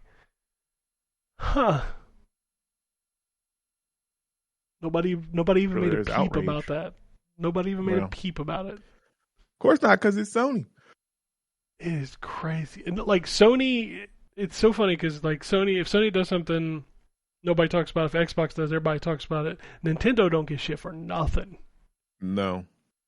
Like, it's crazy. what was the joke I made in the Discord? Is like if there's an Xbox tax, that Nintendo is tax exempt. Like shit. Yep. Motherfuckers. Speaking of, the Nintendo Switch 2 is getting a price hike. The replies to this, so it's $50. System's going up $50. This isn't happening in America until September. And the comments on the news stories were always like, well, it's only $50. Like, People do that. Well, it's only. IGN did that about the Steam controller. Well, it's only $99. What? Only 90. First of okay, Steam like, is another one that's weird because like people won't shit on Steam, but if you remember when Steam launched, people fucking hated it. I do remember that. Yep, I remember. They worked hard to turn their stuff around, so I feel like but yeah, Steam was not it back when it first came out. But like man, people go to bat for Nintendo for everything. They raise the price $50, and everybody's just like, "Oh, it's only $50." It's only $50. It's fine. It's just $50. So where is the line? So if they keep incrementally just doing it at $50, you're going to be okay. Oh, it's only $50. Yeah, like the PlayStation one was like, Sony was like, let's test the hard waters and do it 150, and everybody was like, no. Yeah, it's too much. It's too much. If you had done 50, I probably would have still fucked with you, but that's too much. Because I think Xbox went up. Xbox raised it 50 and then another 50, I think. I think that. But like it was the end of the world when they did it. It was like $50. Oh my god. Nintendo's like 50, but that's only $50. Yeah, it's only $50. Shigeru Miyamoto believes that the Zelda 2 Adventures of Link was a failure and wasn't an improvement for the first game. Considers it more of a side story. Wait, was Miyamoto retroactively shitting on Zelda 2, man? Did not see that in the bingo card. Like, what? Wow. Okay. Nintendo also announced, just out of the blue on a Tuesday, Star Fox is coming back. It's just called Star Fox. I thought it looked cool. But it's a remake of the. It's 64? Dude, brother. Was this the 5th version of that story? It's a remake of the same fucking story that they keep doing. This is the fucking 4th time they're telling the same goddamn I thought it was story. the 5th. No. Hey guys. I mean, but this is the first time. It's the 5th, right? Because it was Star Fox, Star Fox 64, Star Fox 3D, and Star Fox: The Lilat Wars. Those were the. Well.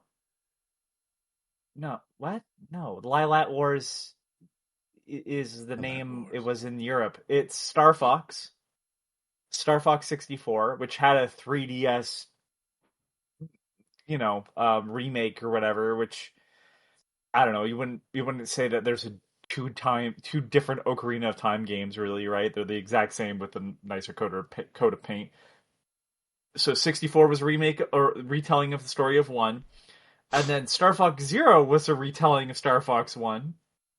And now we have Star Fox, which is a retelling of Star Fox. But basically, there's too many of that Star Fox. I mean, hold on, I'm gonna do it. It's only $50. Am I gonna play it? Yeah. Hell yeah, I'm gonna play it. Are you kidding me? It looks good. Yes, yeah, it looks good. The people complaining. I know I was joking. Like I was talking about Slippy, kind of being not my favorite design, but it really isn't like bad. It's one of those things that I just don't understand design wise of like trying to give all the animals human eyes when like. I mean, they got. How else can you look into their eyes deeply and passionately? Yeah. I'd rather not. Well, you are not the target audience. Well, clearly. For the furry. The only thing that I've seen that's scalies. like a semi-valid criticism is like somebody pointed out they took Falco's beak and made it more of a seed-eating beak on a bird rather than like a falcon with the harder curve at the end. And I'm like, this is such a weird like crossover of like I really like birds. Also, I'm very angry that you don't understand what makes a bird of prey in your character design thing. And I was like, all right. Did you ever stop to think about how fucked up James McLeod is that he named his son after the race? Yeah, I was like, damn. Well, you have to understand, he eventually he also abandoned his son to go race as a human in F-Zero. So what the fuck? I'm just saying, like that'd be like me having a kid naming him Human. Saying. Yeah, I mean, Manfred was a name. You could just I didn't shorten say it to Man. Manfred. That's Manfred. Well, I'm just saying. Musashi. I'm gonna name my firstborn Homo sapien. They literally the French are like, yeah, no, this is pronounced Guy, even though it's like, yeah, that just says guy. What are you talking about? That's how it's pronounced. Guy. Yeah. Guy. Guili? Is it say Guili? No, it's Guy. No, Yeah, Guile. Sure Guili. oh, Guy. Oh, if Guy is Guy, then Guile is Guili. That's his. It's the Italian. Yep. He's American though. He's not Italian. Yeah, who is? He's got American, a flag am I right? tattooed on his shoulder. He's clearly American. Except when he's played by Jean-Claude Van Damme, he's not. Damn. In which case, he's not. He's from Brussels. He's got the muscles from Brussels.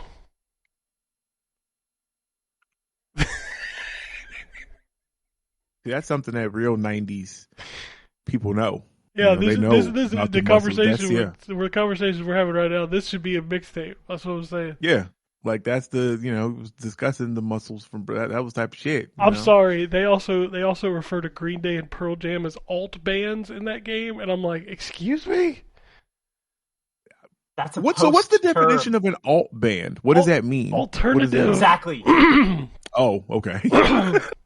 And they weren't alternative rock. They were just rock. That's how classic rock got. I mean, if you were going to label those two bands, you would label Pearl Jam as grunge and Green Day as punk. That's how that worked. Right, exactly. Like, you wouldn't call them alternative. Yeah. Because that was what was being played at the time. Although, kudos to that soundtrack for having Silverchair. They don't get the respect they deserve. Wasn't that guy super young? Oh, that dude was like 15 when he wrote Frog Stomp. Like, that's what I thought, yeah. That's crazy, man. That gave us all hope in the 90s. That's the kind of hope we had. It was like, he was 15, he wrote that song. We could do that. Oh. Yeah, how's that going? I'm still trying. I ain't quite got my record deal yet. Final Fantasy VII Remake director says that Final Fantasy VII Rebirth didn't get DLC because fans wanted Part 3 quicker, but if they want this, the last game could get one. Okay. I just make a joke there, but I'm like, do I spoil it? I'm like, the game's only 30 years old. Like, I mean, but you might not know what happened in Rebirth yet. Like, did the same thing happen? I'll never tell.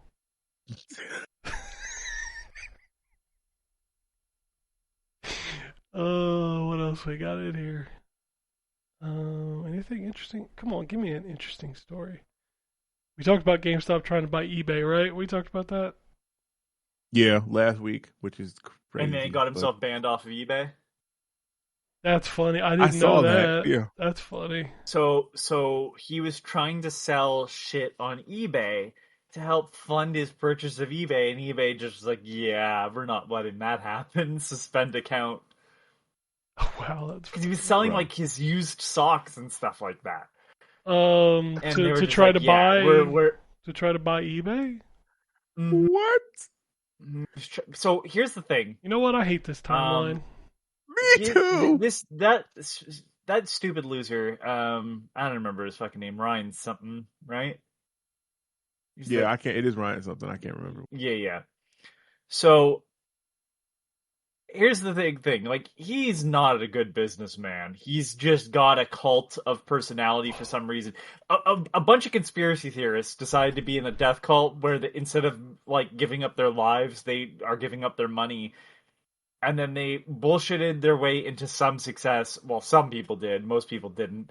And now it's like this weird, like, no, you gotta hold. So they've just given him a bunch of money in the thought that he'll get them more, but like that's not happening. Like, he sold off GameStop in Canada to somebody else who immediately was like, yeah, we're calling this EB Games again and we're not connected to them. Um, his big thing right now is he gets a $1 billion payout or something like that if he can increase the company's value to 50 billion. It's some stupid like amount that like I guess they've given him as a number of like if you can achieve this, this is we'll basically buy you out at this price. But you have to make it worth this much money for us to even think about that. And I'm pretty sure they just gave him some stupid high number because they knew he wouldn't reach it. And so he's trying everything to do that. How's that going? Got himself banned off of eBay. As I say, because his company value would go up if he owned eBay, but now he's banned from eBay. I was gonna say if you really want to know what '90s kids would do when you said cult of personality, everybody would be like, "Burn." Well, here's the problem with that though. Terrence Wrestler. That's a name. Oh no, he's talking CM Punk. That's his. CM Punk used that as so that song's been super popular because of CM Punk used that as his intro theme. Even though a big WWE thing was you had to like you couldn't use outside songs, but he did. Yeah, he had to pay like something. There's a whole thing around that because he wanted that fucking song. But I don't like CM Punk. Neither do I. That song but is still like that song Color, is still so. a '90s banger though. Another one off of that album is "Desperate People." Oh, that song's fucking great too. See, you can't Underrated tell band. me. I don't care how old man get off my lawn it is. You can't tell me there was a better decade for music than the fucking '90s. You can't. Like, I'm sorry, you just can't. 80s. Sorry. Nope. For rock? Yes, for rock. Rock. 70s. No, the 90s. And it's a fine margin. But like, I think you had more choice over the sound of it in the 90s. Like 90s for choice is absolutely better than the 80s and all the other decades before it.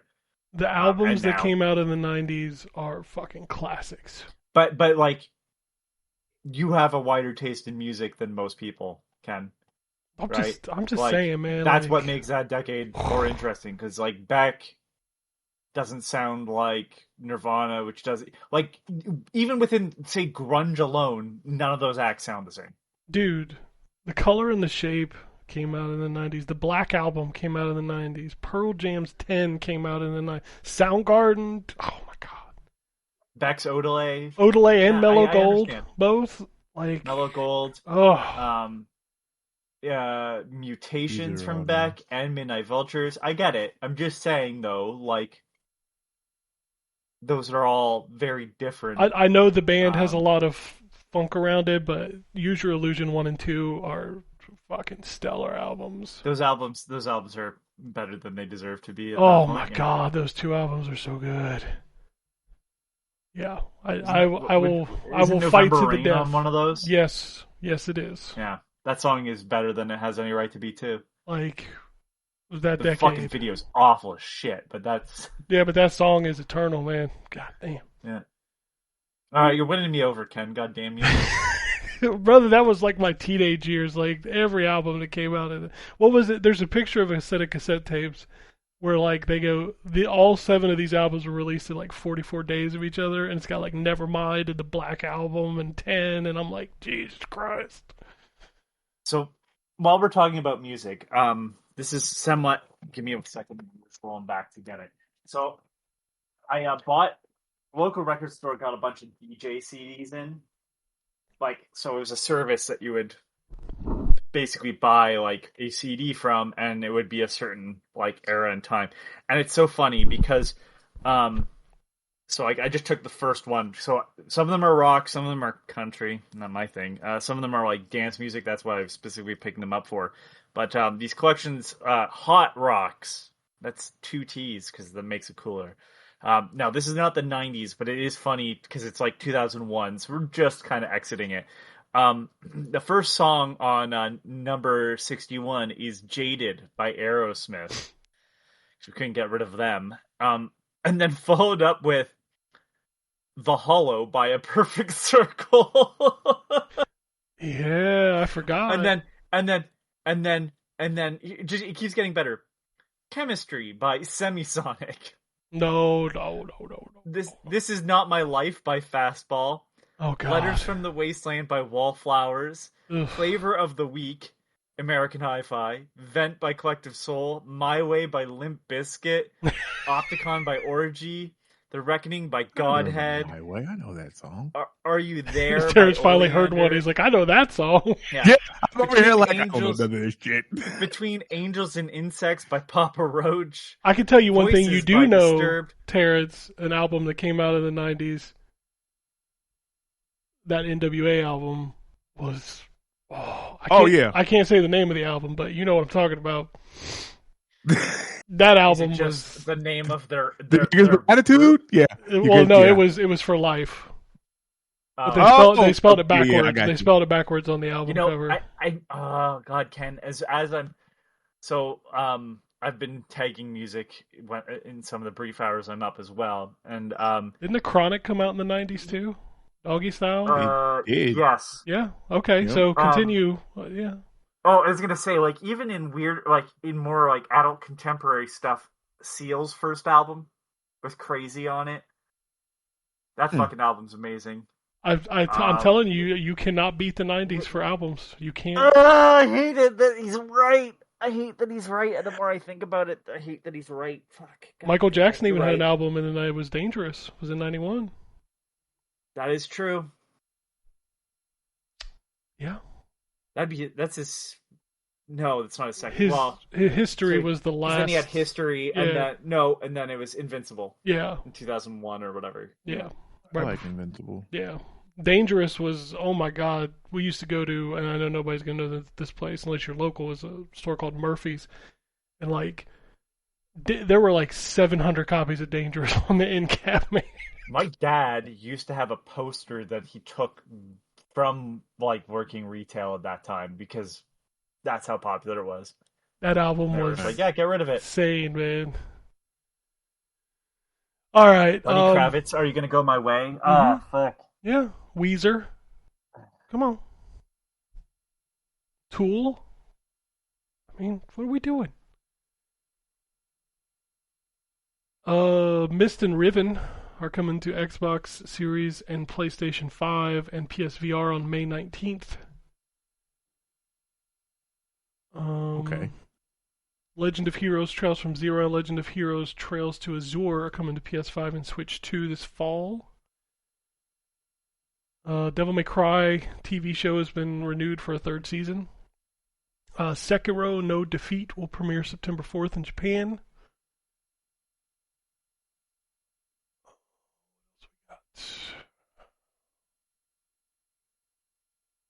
Marvel. We already talked about them adding Black Panther and Hulk. Why is that on here again? Oh yeah, that fighting game. Yeah, this is all stuff we took. They did the Stranger Than Heaven Xbox Presents this week. I did not watch it, so I saw like the story trailer thing. I didn't watch. I think there was more information that was during the whole like thing because they had interviews with the people with like more control over each hand. That's a thing. I'm like, all right. Okay, I didn't realize that. All right, the combat did look good. It did look good. Snoop Dogg is in it. You know, we know that we saw it in the trailer. I know they talk about that. There's some other people, like known people, that are playing roles in it too. So, but I mean, I think everyone here is probably going to play it. You know. Yeah, probably. I'm ready for a new, fresh game from that team because I'm kind of Yakuza out a little bit. Yeah. I mean, I feel it. I mean, because y'all have played, you know, all of them. So I mean, yeah, but I think that story is done though, right? With the I'm sure they'll make another one. Well, yeah, sure, but yeah. The sequel to the critically acclaimed massive success Aliens Fireteam Elite is getting a sequel this summer. I just had to say that Talk for about you. left field. I had to say you know, that for you. that was as shocking as I guess the Star Fox random thing is, because I listen, I enjoyed Aliens Fireteam Elite. It was rough at launch. It got way better.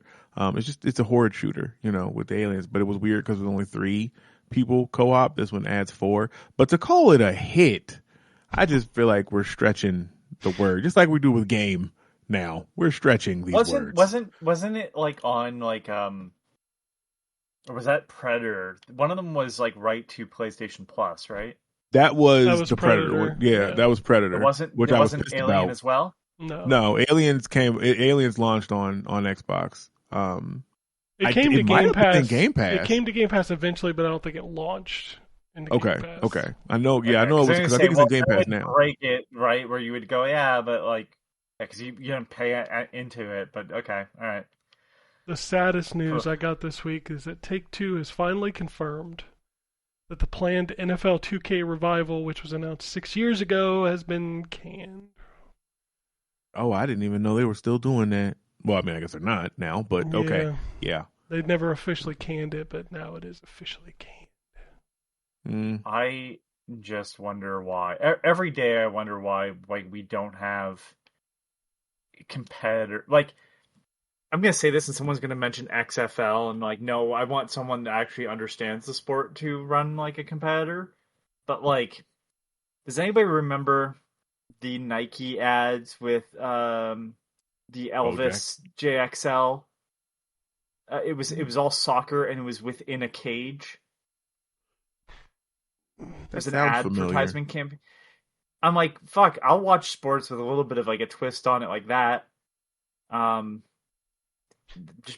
Basically just turning it into like NFL Street or whatever, or FIFA Street. But yep, I've said the same thing about baseball. Yeah. I mean, the baseball you have it with like Savannah Bananas and shit like that, where they do weird shit on the plate and everything. Yes. Like I'd watch baseball if we could do that. Give them some armor, let them take a swing at each other or something. I mean, it is crazy. Fucking have the pitcher on stilts. Fuck it. Who cares? It is crazy to me that NFL 2K5 is still the best football game ever made. Insane that it is still the best one. 21 years later, EA could not match a game that was $19.99 at launch. Why would they want to? It's crazy. They make more money off of their mediocrity. Purchase a pack of cards. Oh yeah, that is what the new thing is. That's right. Ultimate Team. Yeah. Yeah. It's funny because the Raiders drafted, they had the first pick, and he's in the game, but he's only in Ultimate Team. What? Yeah, because they don't do draft rosters for last year's game. Because otherwise you're not going to buy the new game. Okay, yeah, I guess that makes sense. That's wow. So sorry, can you explain this to a layman who doesn't fucking understand? So football? the NFL draft just happened in April. So that's when the teams draft all these new young kids to come play for their team. Well, Madden does roster updates until the Super Bowl. So any of the players that are added through the draft are not added to last year's game. Instead, they will be featured in the new game. Gotcha. So, half of the players on the roster of the team that I play as are no longer on that team. Great. So, how do they... So if they don't, because they updated till the Super Bowl, which is, in February, but they don't update the draft people. So when you have starters that are starting that new season and you're playing the old game, it's just still the same guys? It's the guys from last year. You will only get rosters updated to the last year's. Yeah. Yeah, that's crazy. Now, people can make custom rosters. They let you make custom rosters. But again, it's like anything with created content, yeah, it's only going to be so good because the actual player is not in the game.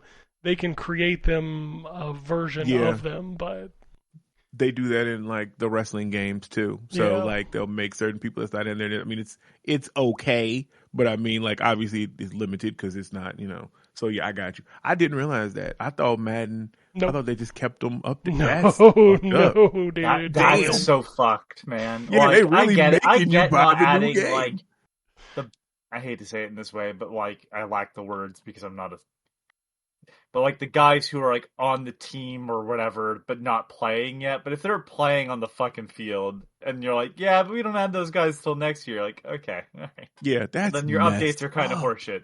Well, the updates end. They don't update it anymore. It just stops.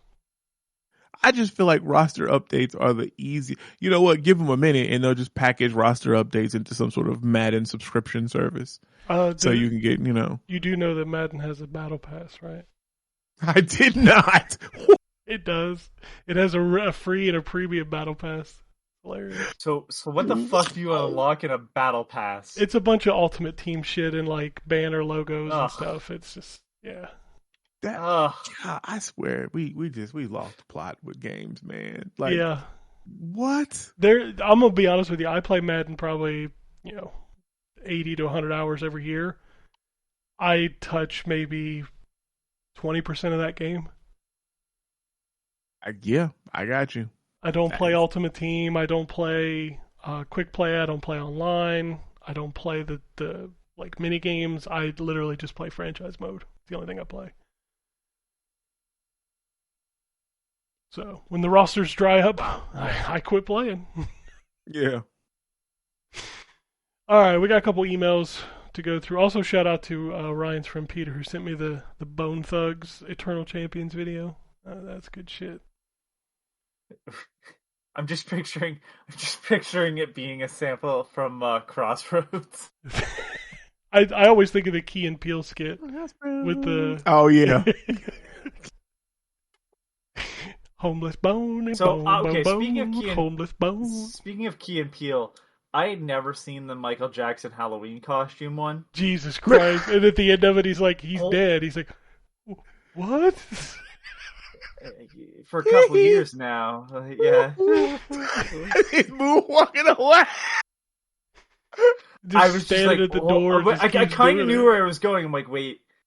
Like right before he says it, I went, oh no, he's dead. Oh no!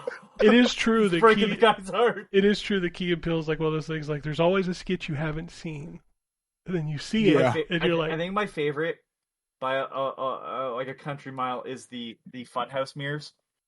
oh yeah, where It could be any one of them as the gun. Oh yeah, okay. I got you.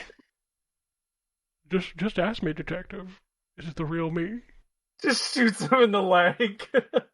Oh, why would you break the glass, detective? Yeah, that one is good. Fuck. All right. First email comes from Daryl. He says, "Hello, Chuckleheads. Just a quick note about last week's podcast. It's amazing to see all these publishers keep grasping at the pot of money by chasing trends, which now seem to be extraction shooters, but also hero shooters, asymmetrical games, MMOs, and games like Fortnite. The shareholders and CEOs see that money pour in and want the same. But other than the usual microtransaction games like Call of Duty, Helldivers, FIFA, Madden, etc., real success stories are in single-player games. Just in the last 2 years or so, the big games have been single-player games like Hogwarts Legacy, Baldur's Gate 3, Expedition 33, Ghost of Yotei, Slay the Spire 2, Hollow Knight Silksong, Resident Evil Requiem, Soros, Crimson Desert, Pragmata, and soon GTA 6. I don't know if I'd throw Soros in there. I heard it kind of flopped. Oh, did it? Yeah. I mean, it reviewed well. I know that. I mean, let's be fair. Returnal wasn't exactly setting the world on fire. You know what? One of the things, and real quick, because Speaking entirely of sales, by the way. Yeah. But I heard one of the things I read about Soros, because I didn't play it. I don't have a PlayStation 5, and I wouldn't beat it. But I guess some people were turned off by the revelation that, like, spoilers. I guess that's a spoiler. Yeah, I'll leave it alone. But yeah, we'll talk about it off air. Go ahead. Sorry. Yeah, I don't want to. I know what you're talking about, and yeah, okay. But I mean, I saw somebody compare it to Doom, and I'm like, no. Wait, hold on. Soros compared to Doom? Yeah, because it's fast paced. I'm like, that's not what makes Doom Doom. Oh, yeah. What was the game? Oh, God, what was the game that somebody mentioned? Somebody mentioned. Give me a second.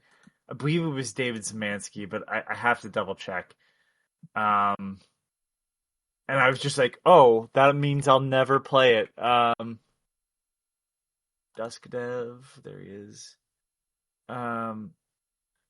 he was talking about a game feeling like Doom Eternal, and I went, "Oh no, Pragmata." He was like, Pragmata does "Pragmata not feel feels a like bit." Doomed Eternal. Well, he was like, because you have to constantly be switching stuff, and I'm like, yeah, but like Doom Eternal wants you to also shoot things fast, and it's not fun.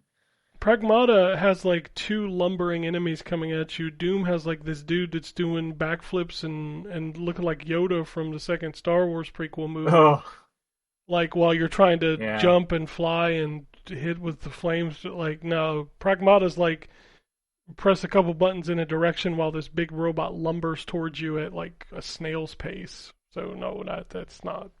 No. He says, when will these other knuckleheads get a clue and start producing solid single-player games? It seems these have longer legs than most of the multiplayer games, as it seems like at least one a week shuts down prematurely. You're not wrong on that, but also single-player games mostly don't have tails. Like, Pragmata's doing really good, but in December, will we still be talking about Pragmata sales? Probably not. You know? Yeah. I get that like single player games do really well out of the gate, and that's awesome. That's but unfortunately, like selling 1 million copies now doesn't really mean a lot.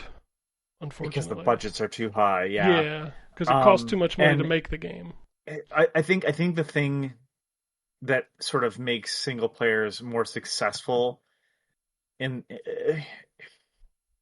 I'm guilty of sort of perpetuating this by accident, but like that you can talk about them 5-10 years down the line. Mm-hmm.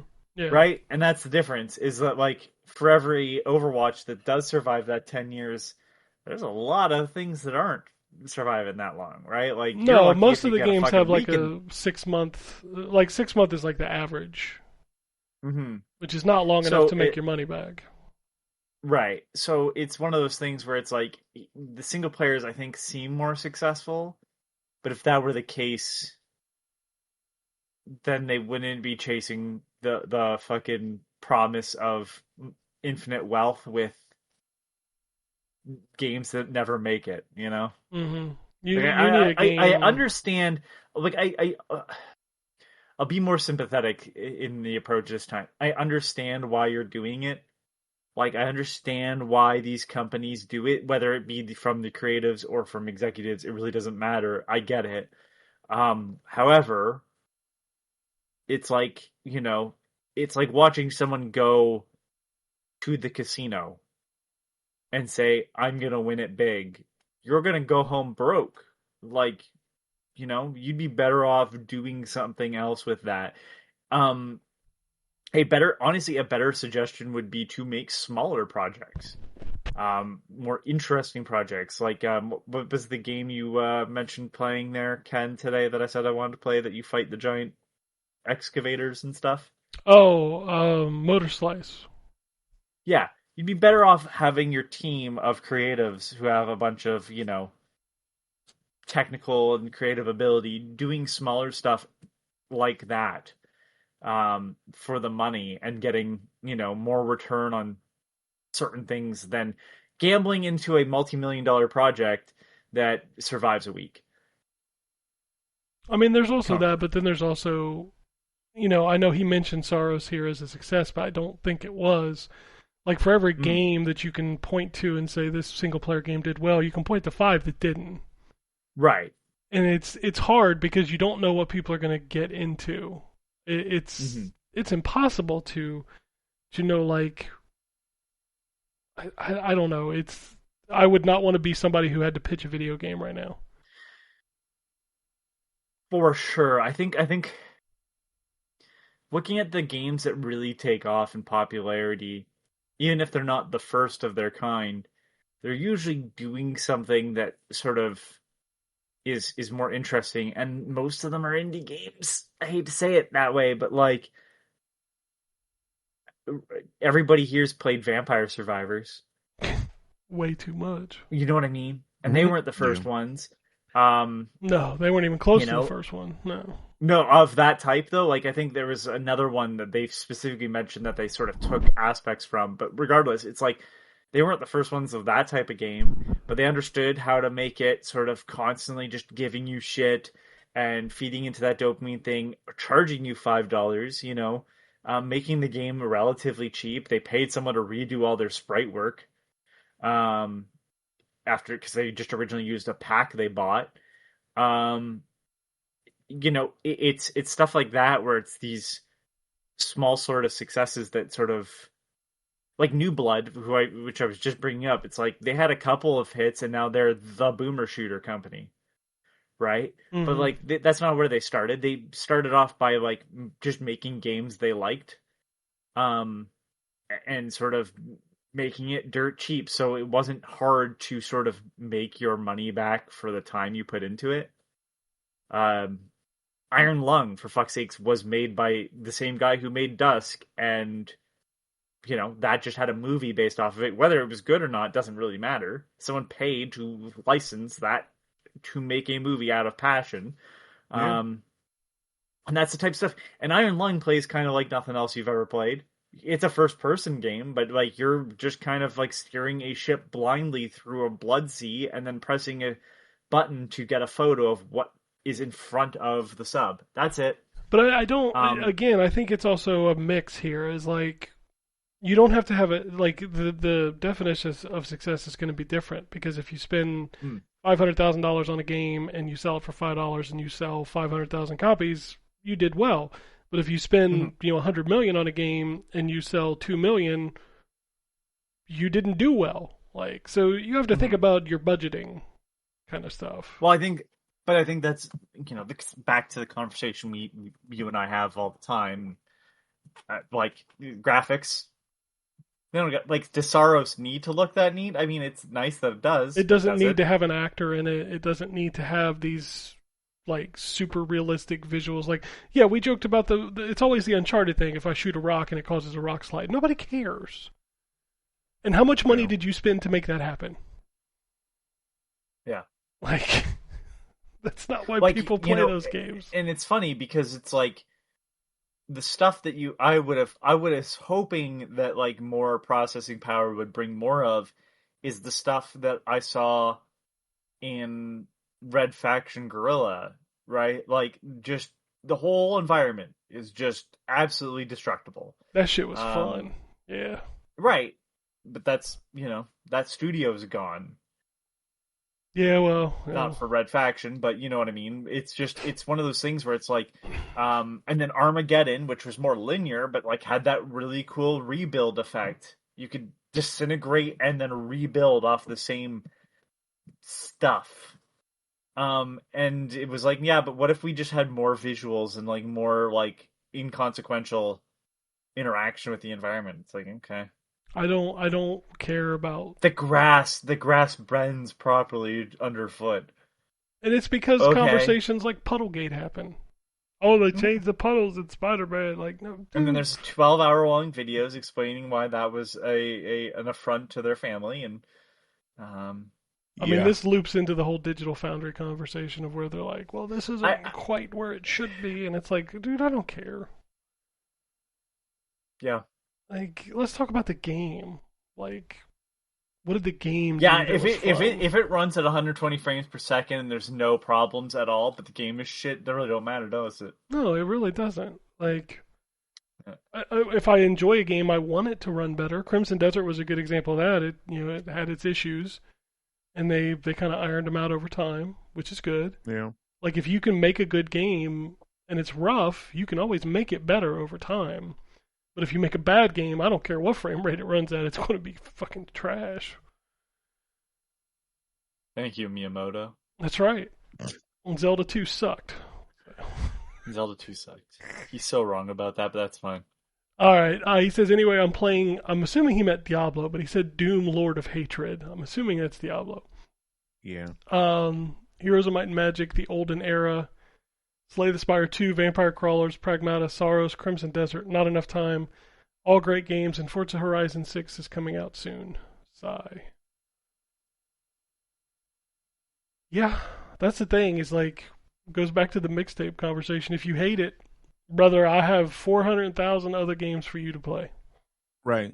Like, there's so much stuff. Like, just go look at something else. Yeah, just go play something else. Stop making, Twitter videos of, let me tell you why this game is not indie. Let me tell you why you shouldn't play it. Brother, nobody cares. Nobody. The next email comes from Antonio. He says, currently playing Pragmata. I'm really enjoying it, and it's a nice switch up from the last 2 months of playing Crimson Desert and Starfield. Unfortunately, despite what the internet says, this game doesn't make me want to be a dad. Who said the game made you want to be a dad? I can honestly say that, like, you should have learned that lesson with Yoshi's Island. Oh shit. He says, I'll be dropping Diana off at the shelter when I'm done with the game. The homeless shelter. Oh my god. She's a robot. Done. She's a robot, so it's okay. He done with her. You got this, and then you just pat her on the head, and you just hear a hollow, like, metal clanking sound, like hitting the back of a pot. You're homeless now, Clanker. He says, other than that, I'm looking forward to Lego Batman. Oh, brother, I can't wait for that game. It's so soon. Yeah, it is. So soon. He says, I should be excited for Forza Horizon 6. But I got burnt out on the last entry in under a month because I was tired of the formula. Tune in next week. They'll also raise the price of the premium edition by $20 to $120. Oh, that's a lot. Brother, I ain't paying $120 for any racing game. I'm sorry. Yeah, man. They do allow you to just buy the premium add-on if you're playing through Game Pass, just like last time, but it's now $60 for the add-on versus $40 when the previous Forza Horizon launched, so I'll skip buying the add-on this time and sign up for Game Pass for a month, put in some time, and hopefully I'll enjoy it more than the last one. Yeah, I saw some news about that earlier, about how it was like $60 to get in early access for Forza. I was like, that's the price of a game. Yeah. That's crazy. Like, what are we doing? Does the original Forza team exist anymore? Yeah, they worked on this game. Okay. Oh, nice. Yeah, Turn 10's been working on Forza Horizon with Playground, because obviously Playground's making Fable. Yeah. But I don't know if we'll see a new Forza Motorsport for a while. The Horizon series, I don't play those, so please don't come for me. But I thought the Horizon series usually is it deemed the better of the two, or are they just different? It's more animals? approachable. It's more popular too. It sells a shit ton more. I don't even think there is. It's the Need for Speed versus like Gran Turismo. Okay, got it. That perfectly. That's essentially exactly what it is. Yeah. Forza Horizon is like. It is like a playground. Yeah, so it's like arcadey, and the motorsport is more realistic. Yeah, in motorsport, you're like, oh, my tires are fucking up. And in Forza Motorsport, you're like, I just ran over a tree. Like, okay. Got you. Okay, I got you. So, yeah, I don't know. For this being the 6th Forza Horizon, like, we've kind of spanned the globe of the environments. And he's not wrong. Like, there's not a huge difference in like the, what do you call it, like the structure of like the last 3 games. Like we're at this festival and you got this person talking to you that's really fucking annoying, by the way. Like, just shut up. I don't know. They're very pretty, they're very fun to play, but at the same time it's like I can see how you could get tired of that formula, because it is the same game over and over and over again. Well, I was going to be funny, but the fucking soundboard's not loading for me. Something is wrong with my stuff. But I was going to say there's only one place for them to go next, and that's space. Yeah. Yeah, we don't use this damn soundboard anymore at all. Oh, who gives a shit? Mine won't open. Like, I got 2 squares that are circling each other. Like, it won't. I don't. How do you feed blood to Grandpa? That was awesome. When did we get that? That's been here for like a month. Nobody's using that. Oh shit! I didn't even realize we had that. Yeah, there's that one too. Still a good one.